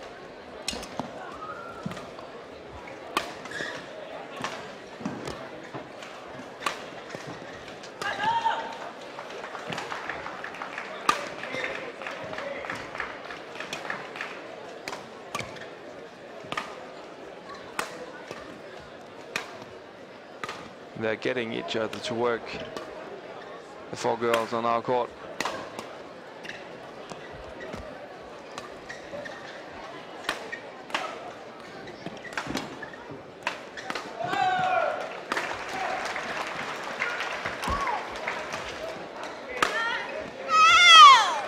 Jin with the kill, the smallest of all on the court, but for sure the biggest star, and also the woman getting Majin and Tang Jinhua on 17 points here in the second game.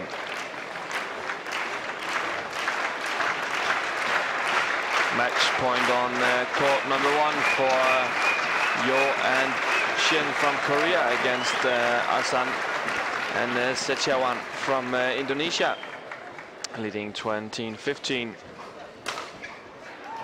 And Yo and Chen ready for the spot in the final. Quite a surprise that it was those 2 Koreans making it to the final, Steen Pedersen.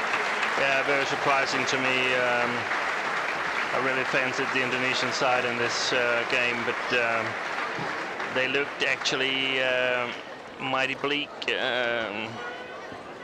like they were out of stamina or something like that. But, the Koreans just played at a really, really good pace, and Yo Sung has sort of made his mark on this tournament after losing his partner Ko Sung Hyun to Lee Yong-dae. He goes into the final with his new young partner Shin Baek-chul. Great performance by Yo Sung and his partner. And also a great performance by Majin and Tang Jinhua, leading with 5 points, and the ship is sailed in my book for Bao and Zhong. Great return though from Zhong on that one.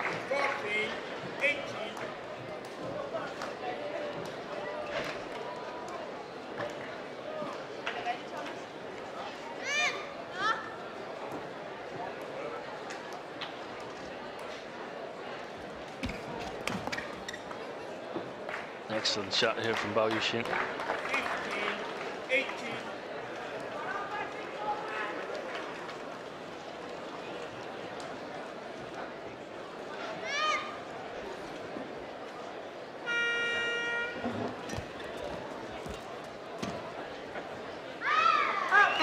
We'll now throw out bottles to the audience.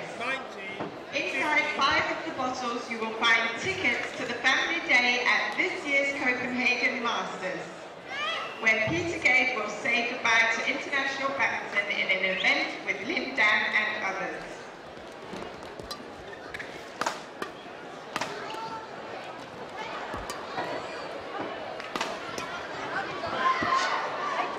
And as you could hear, a short announcement for the show going on between Christmas and New Year. Copenhagen, Denmark. Peter Gade is part of his farewell show. Part of the farewell show where he is playing a very big match on the 27th of December. Ticket sale starts on Wednesday on Wednesday on badmintondenmark.com and on badminton.dk. So if you want to watch Peter Gade's last match as a professional badminton player, go to badminton.dk or badmintondenmark.com on Wednesday and buy your ticket. And Steen Pedersen, they're going to play in a small venue called Falconer in Copenhagen. So you probably have to hurry for getting a ticket for that match. Yeah, it's normally a very popular event between Christmas and New Year. A lot of Copenhagen badminton fans coming to watch this invitational tournament. Yeah, great tradition. And match point for Jinhua and Marjane, short on the first service. And she knows that was not that clever. Zhong.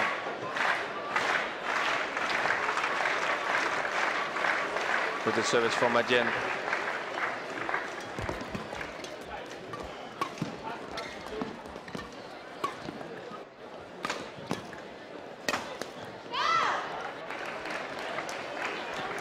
Two points up for Bao and Zhong.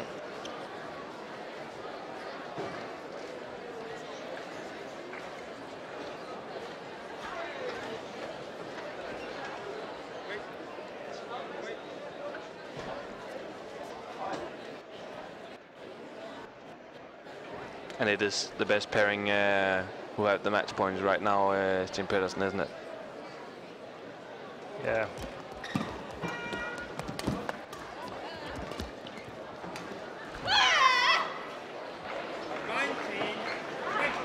Points slipping away. Yeah, just one match point left for Marjane and Tang. Jinhua.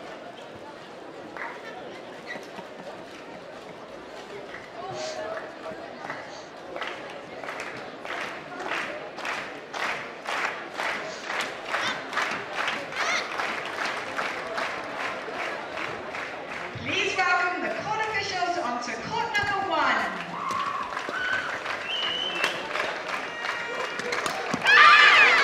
What a miss. Marjane, Tang, Jinhua ready for the final. They will play Matsutomo and Takahashi from Japan tomorrow. Our last match on court number 2 during this Yonex Denmark Open 2012 is in mixed doubles. Tontowi, Ahmad, Liliyana, Natsir against Zhang, Zhao, Yunlei. It will be in about 2 minutes, so stay with us and be a part of the last match here from court number 2 from Yonex Denmark Open. Men singles from Odense, Yixin.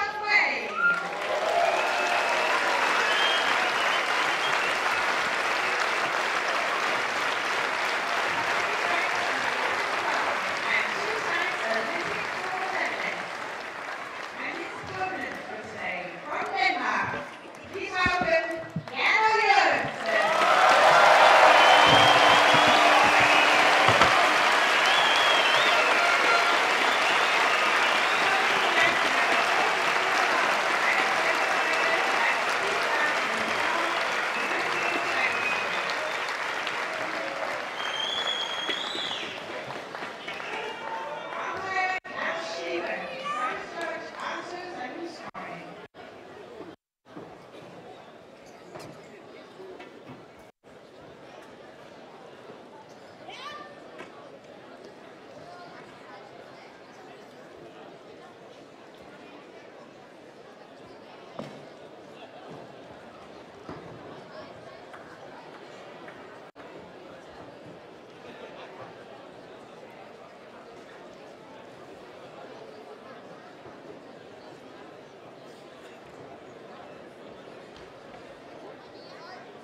gentlemen, time.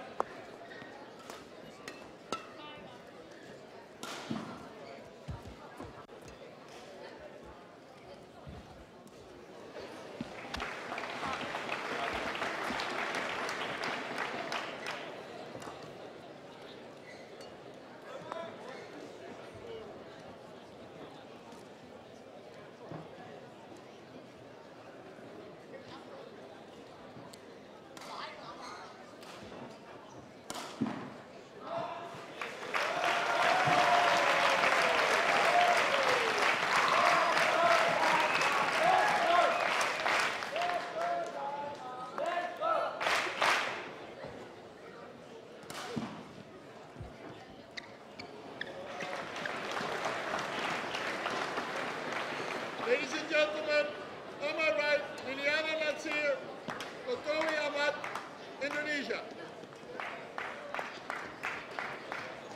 My left, Zhao, Yunlei, Zhang, China. Liliyana, Natsir to serve to Zhang. Level. Last match from court number 2 at this year's Yonex Denmark Open. Indonesia versus China in the mixed doubles. Tontowi Ahmad, Liliyana Natsir against Zhang, Zhao, Yunlei.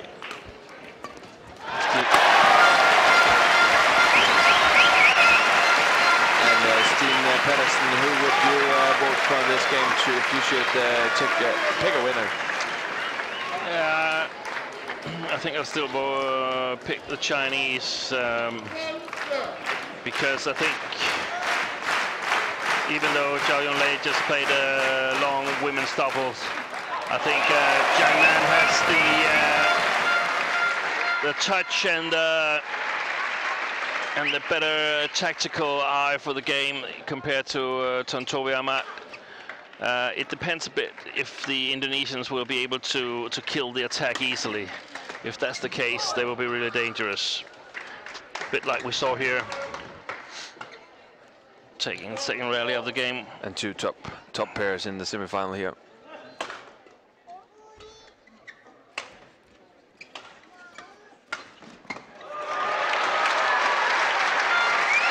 Great defense by Ahmad and Natsir. Now from Zhao Yunlei.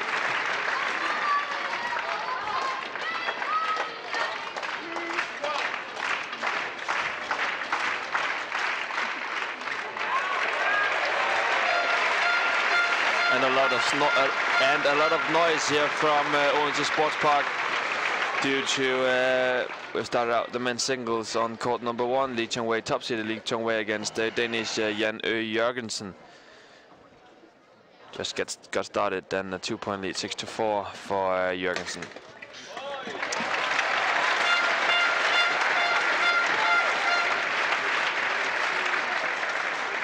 And of course, Lee Chong-wei is the favorite. Steen, can Jan go make the surprise?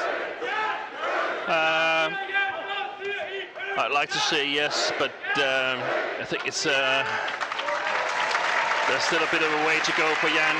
Depends a little bit on the level of Lee Chong-wei. He said he's been tired and everything, and it's his birthday tomorrow, so maybe he's got other plans than playing the final against Pengyu.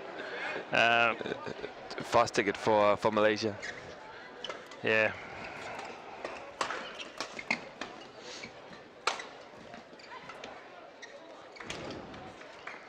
And we have seen a lot of smashes and shots on Zhao Yunlei in the first 6 rallies here on court number 1. On the court number 2, of course, Steen, as you predicted also. Yeah.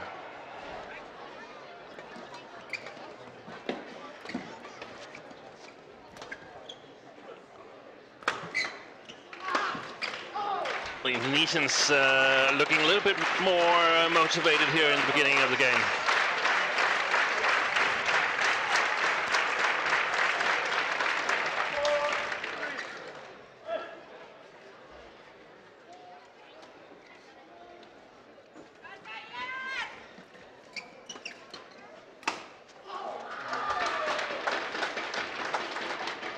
Have met 5 times before. Last victory for, only victory for Ahmad and Natsir back in 2011 Singapore Open. latest match, also in 11 Super Series finals group stage, whereas Zhao Yunlei Zhang Nan won in 3 games.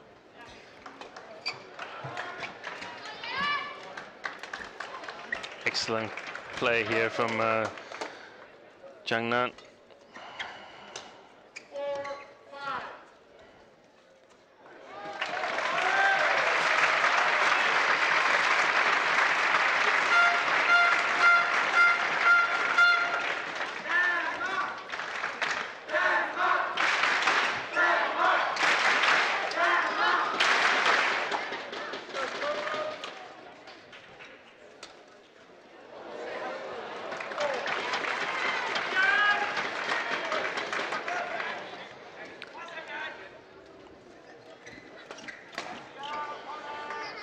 Great return from Zhao Yunlei and the kill for Zhang Nan.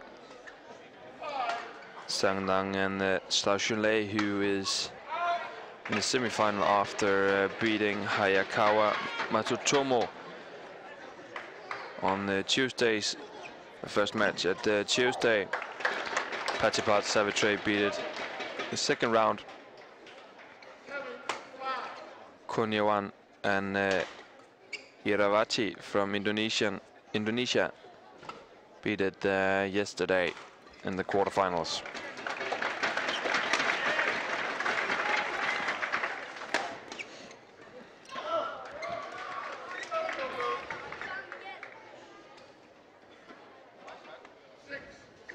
And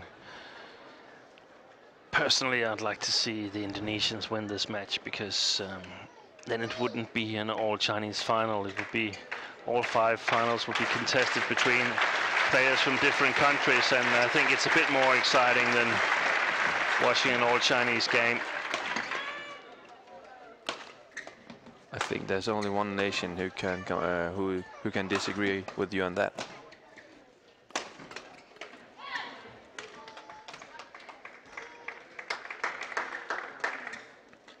Ahmad and Natsir, yeah, Steve? Yeah, it seems like a lot of the Chinese game is relying on Zhang Nan today. Seems like Zhao is having a bit of an off day, and that means that she's still quite good and we'd like her on the Danish team, but not so dominant as we used to seeing her.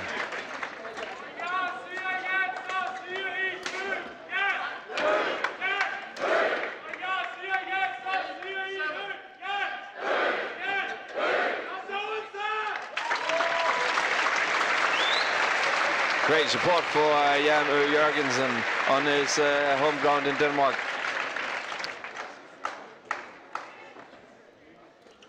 I'm sure that you can hear the shouting.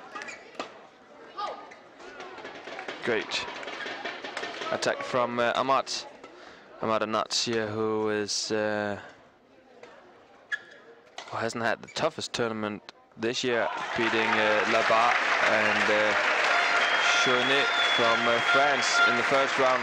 Mads Kolding, Camilla Røder-Juel from Denmark in the second, and Marcus Kido, Pierre Bernadette yesterday in the quarterfinal. And he's doing good today, Tontowi Ahmad. Yeah, he's sort of back to his normal game. During the Olympics, he was sort of hit by nervousness in as well the semi-final as the bronze match. Lost the bronze match to Joachim Fischer-Nielsen and Christina Pedersen, and they never lost a match to them before, so it shows a bit the kind of expectations and the kind of tension that the Olympics create. Sometimes you only have one chance in your career to get an Olympic medal, because it's a 4-year interval, and that adds to the pressure.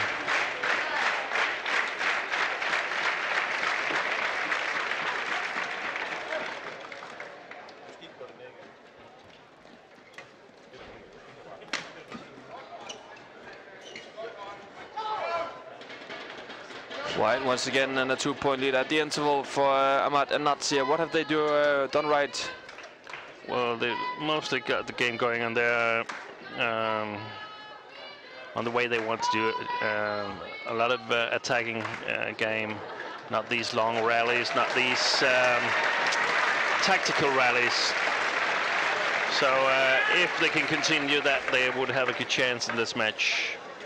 And as we discussed, Yunlei perhaps not having exactly a top performance day.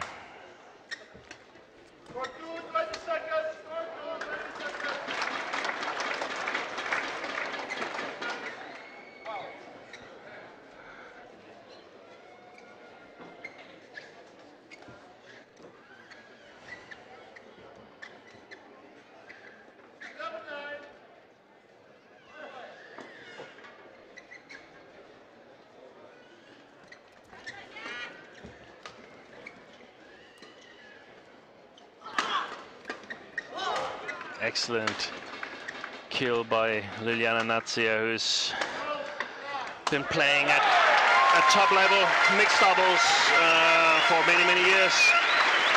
Started out partnering Nova Vidanto and won 2 World Championship titles together with him.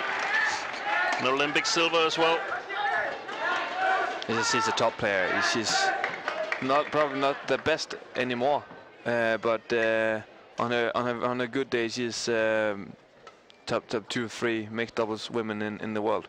Yeah, I think on her good days she probably is the best, because she can play defense, she can play net, and she can play backcourt as well. But I totally agree with you that she's a bit more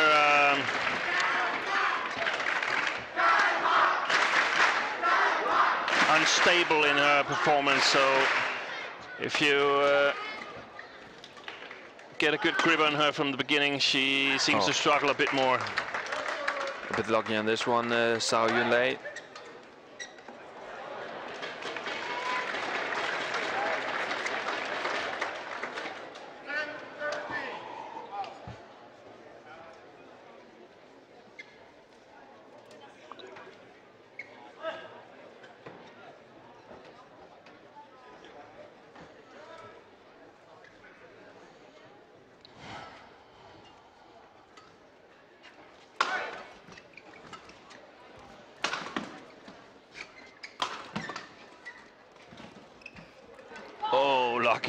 Yeah, she had one against her just a half minutes ago, and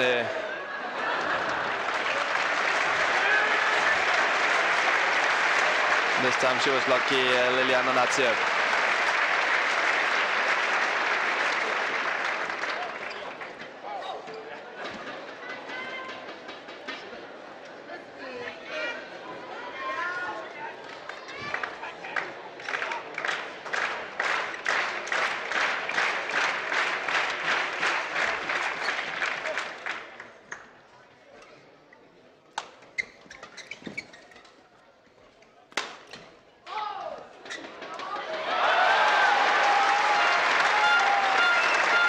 It is the Indonesians in control, leading with 6 points in the first game.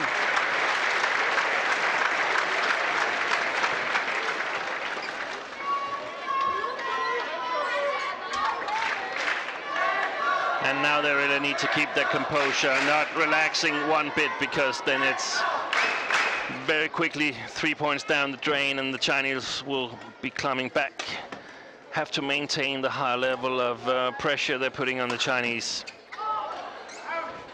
Excellent return from Natsir, forcing a mistake from Yunlei. And Chinese under pressure on this day for the semifinals.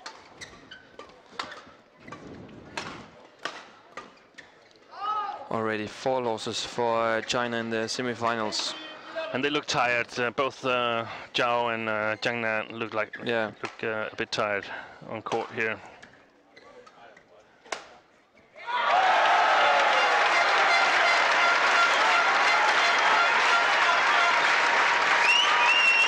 Applause for Yixin on court number 1, 14-0 against Li Chongwei and Steen Pedersen. You have had an eye on that court as well.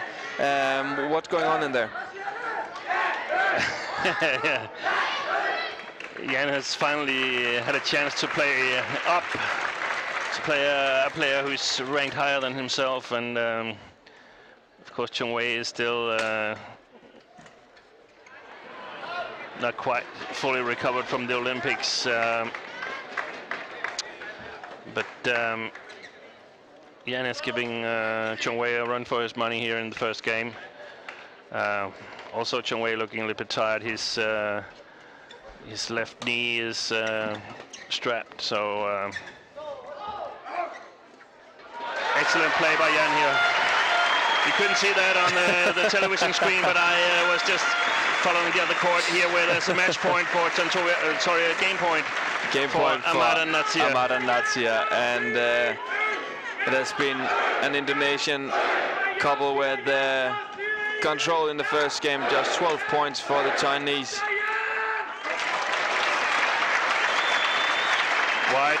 White and first game 21-12 for Tontowi, Ahmad, Liliyana, Natsir, and we have had some small surprises today, or also a major surprise with Chen Long against Pengyu. The Chinese ladies double losing to Peng. Yeah. Next surprise coming up on our court. Yeah, it wouldn't be a big surprise because they're fairly even in playing level, so that big a surprise it won't be.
And not much of a coaching from the two coaches on our court in this break.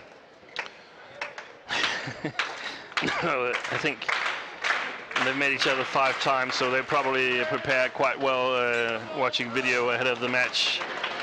So they know what they need to do. The question is, can they do it?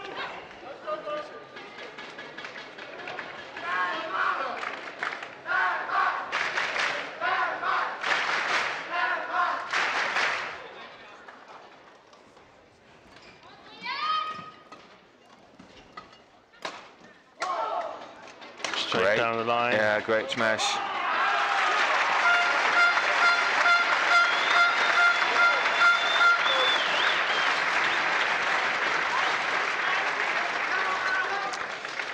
And all day we have been running a smaller quiz for Yonex shoe and shirt, and we have picked a winner from all of the right answers of the question of Mathias Bo and Carsten Mogensen, if they had a medal at London 2012, and yes, they had the silver medals. One of the right answers is from Joseph Kim. Joseph, we will ship the shoe in your size and shirt in your size after the tournament is over, so I hope that you will enjoy your new shoes and shirt from Yonex.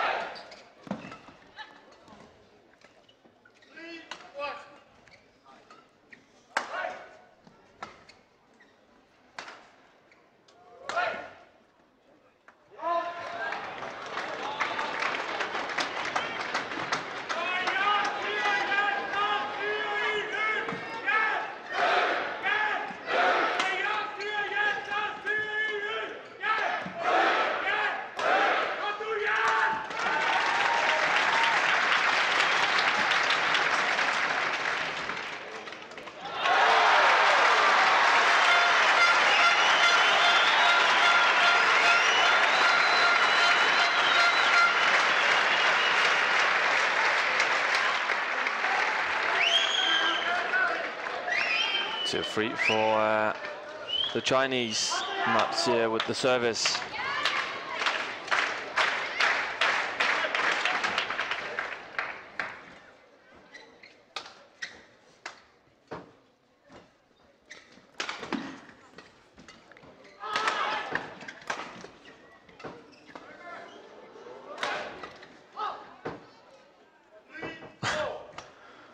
Not much response to that one from either audience or players. No doubt about that. The audience in the stadium tonight is watching men's singles. Where we have a game point for Yunlei 2019.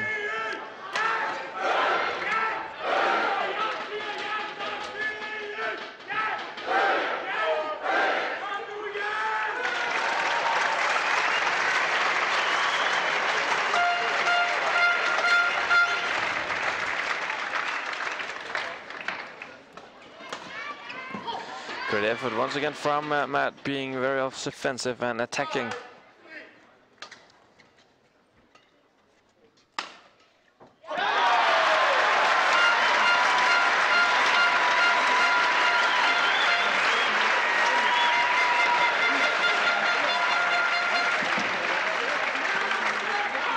Great on the net from Natsir, and now a 3-point lead for the Indonesians. And it's quite clear that Yunlei is struggling. Yeah, she is. She needs to raise a game. Jiang is fighting everything he can, trying to keep the Chinese in the match. And it's like 2 players against 1.5.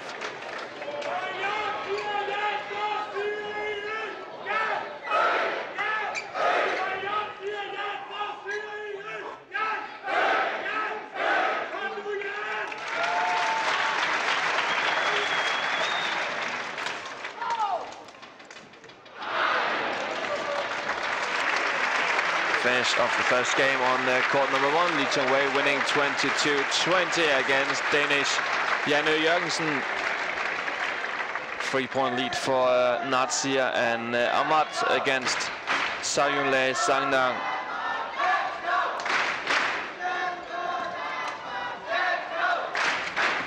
Oh, close one for Ahmad. Yeah, but quite a difficult shot. Natsir made one earlier to perfection, so probably need a bit more practice from Ahmad.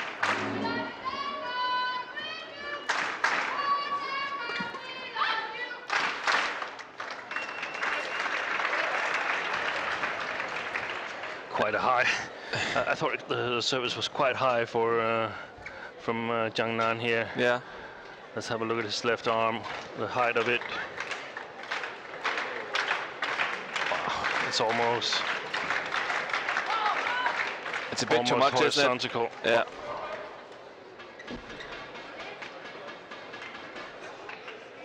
We discussed this earlier the week, the inconsistency in service umpiring, or rather the lack of umpiring, because it's a bit like everybody is not really calling anything, and then a couple of umpires is calling a couple of shots, but mostly long services.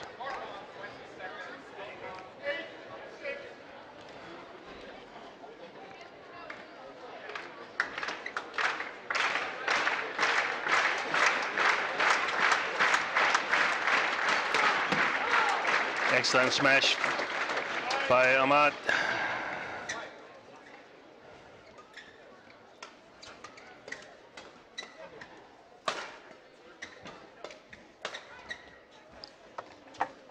And it seems like they have this extra gear for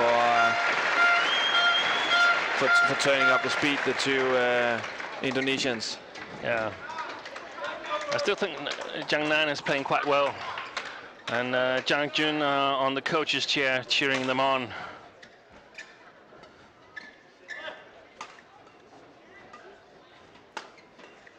And right now the goal must be to play just a little bit better. I hope to steal this game.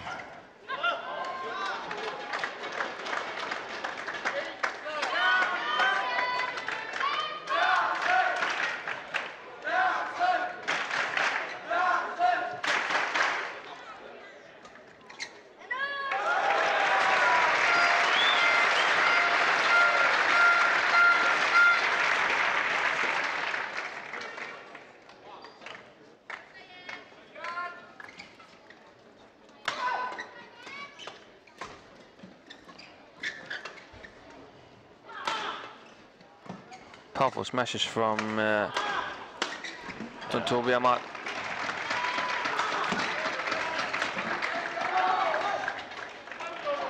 Once again killed on Yunlei, even though I thought in this rally she actually played a bit better, at a bit higher pace. And sometimes we see that if you play two matches quite close to each other, you need a game in the second match to sort of get back in it.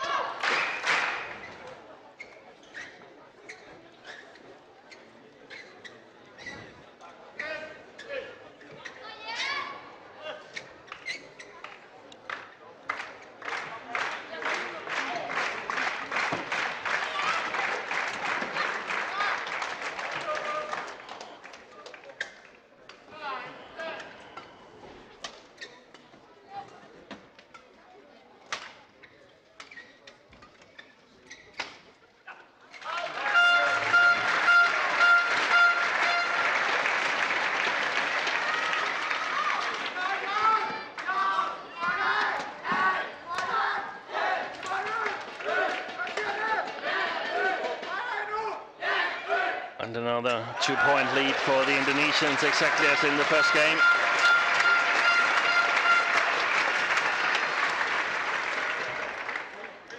I actually think it's former world champion Imelda. I'm not quite sure, but I think it's Imelda offering advice to Ahmad and Natsir.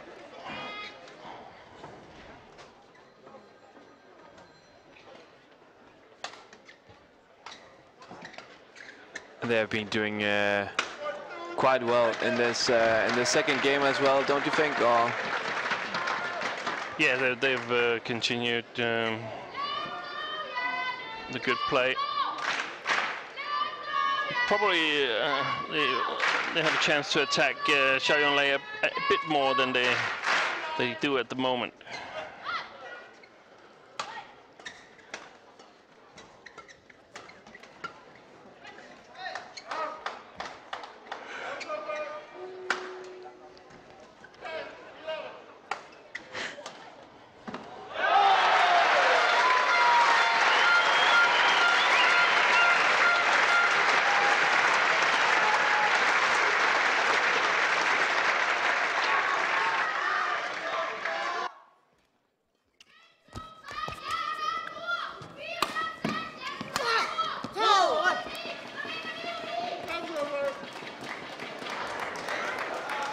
Once again, we saw these good angles in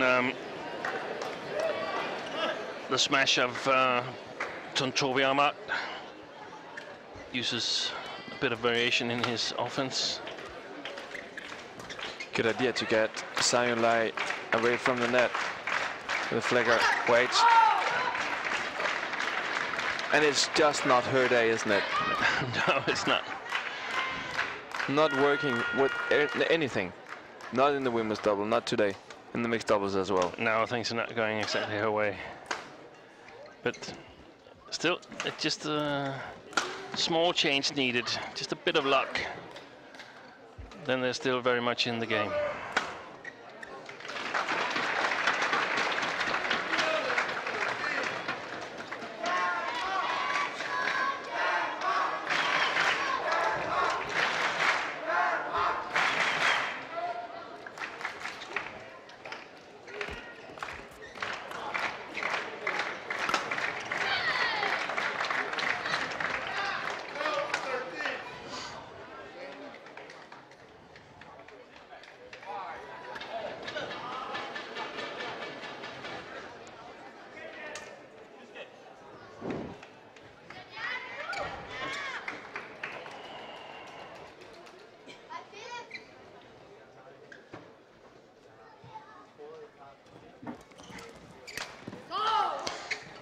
Great stroke from Ahmad.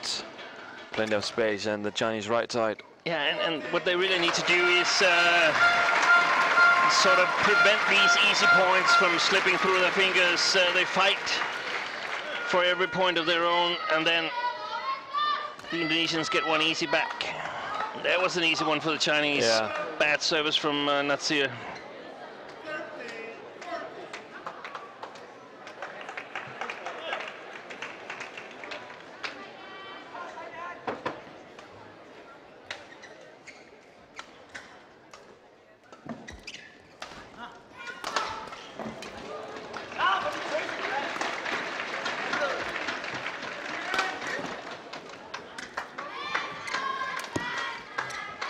Oh, great play.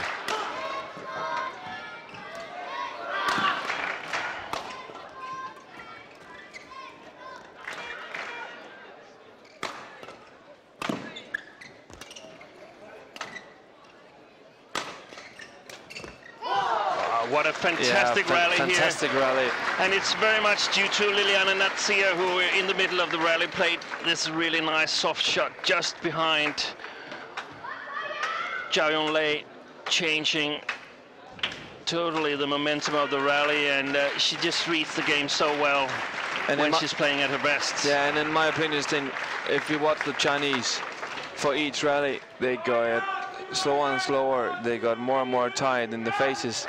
It seems like it's a tough match for both of them. Yeah, it's a tough match, no doubt about that.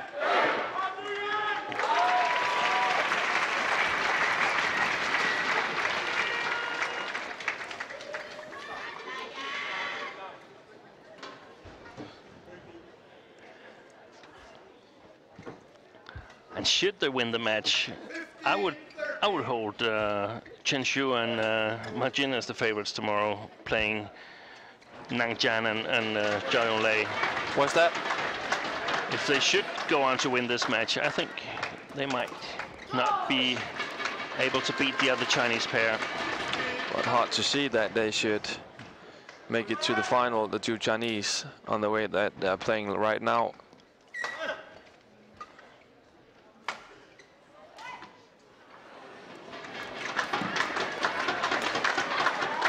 Yeah, an easy one.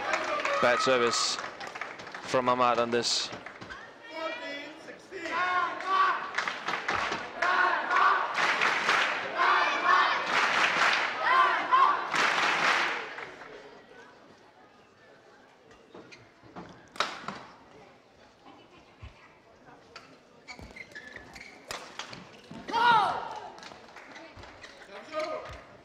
So, Yunlei finding the racket of Zhang,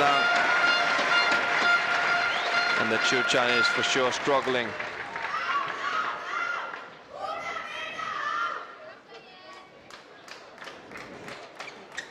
(17-14) lead as we get the court wiped.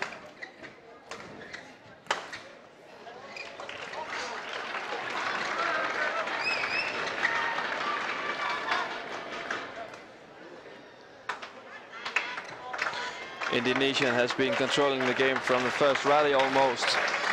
They had the momentum of the second game. Oh. She had all the space she needed on that one. Could that be a game changer?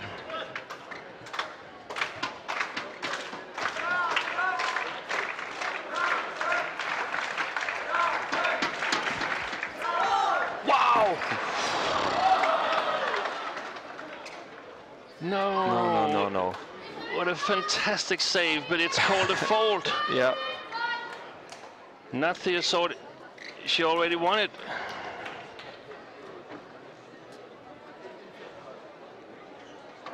One of the most fantastic shots of the day. And it's called a fault. Well, to be honest, it might be a fault, but I didn't notice it. No. It just seems like she missed the first shot and then made a desperate swing at it again and somehow got it over. They got some skills, those players on the court, don't they? Yeah.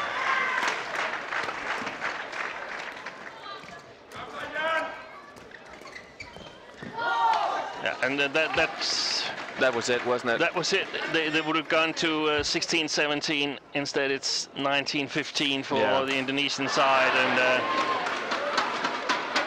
I don't see the Chinese coming back.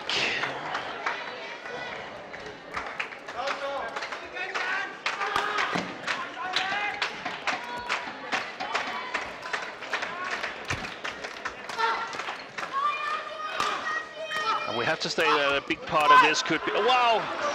Another easy mistake from Natsir. Yeah. We have to say that the ladies doubles might have taken its toll on Zhao Yunlei. Yeah. being made to work by the Japanese girls. Yeah. Takahashi and Matsutomo, featuring in tomorrow's final. And might have taken just the top of her energy going into this mixed double. The last bit of energy, maybe. And I also think that another good shot, but also a bit lucky. Yeah, but I also think that Ahmad have won the battle against Zhang in this match today. Yeah.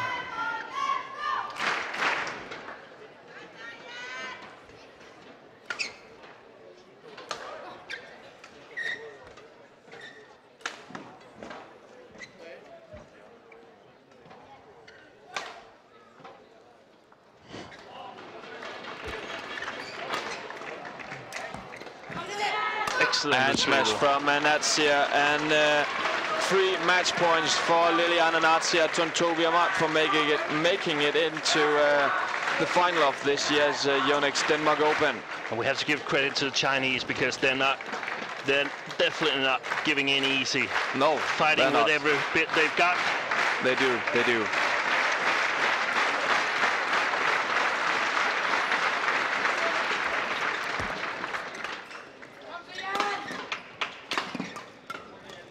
Oh.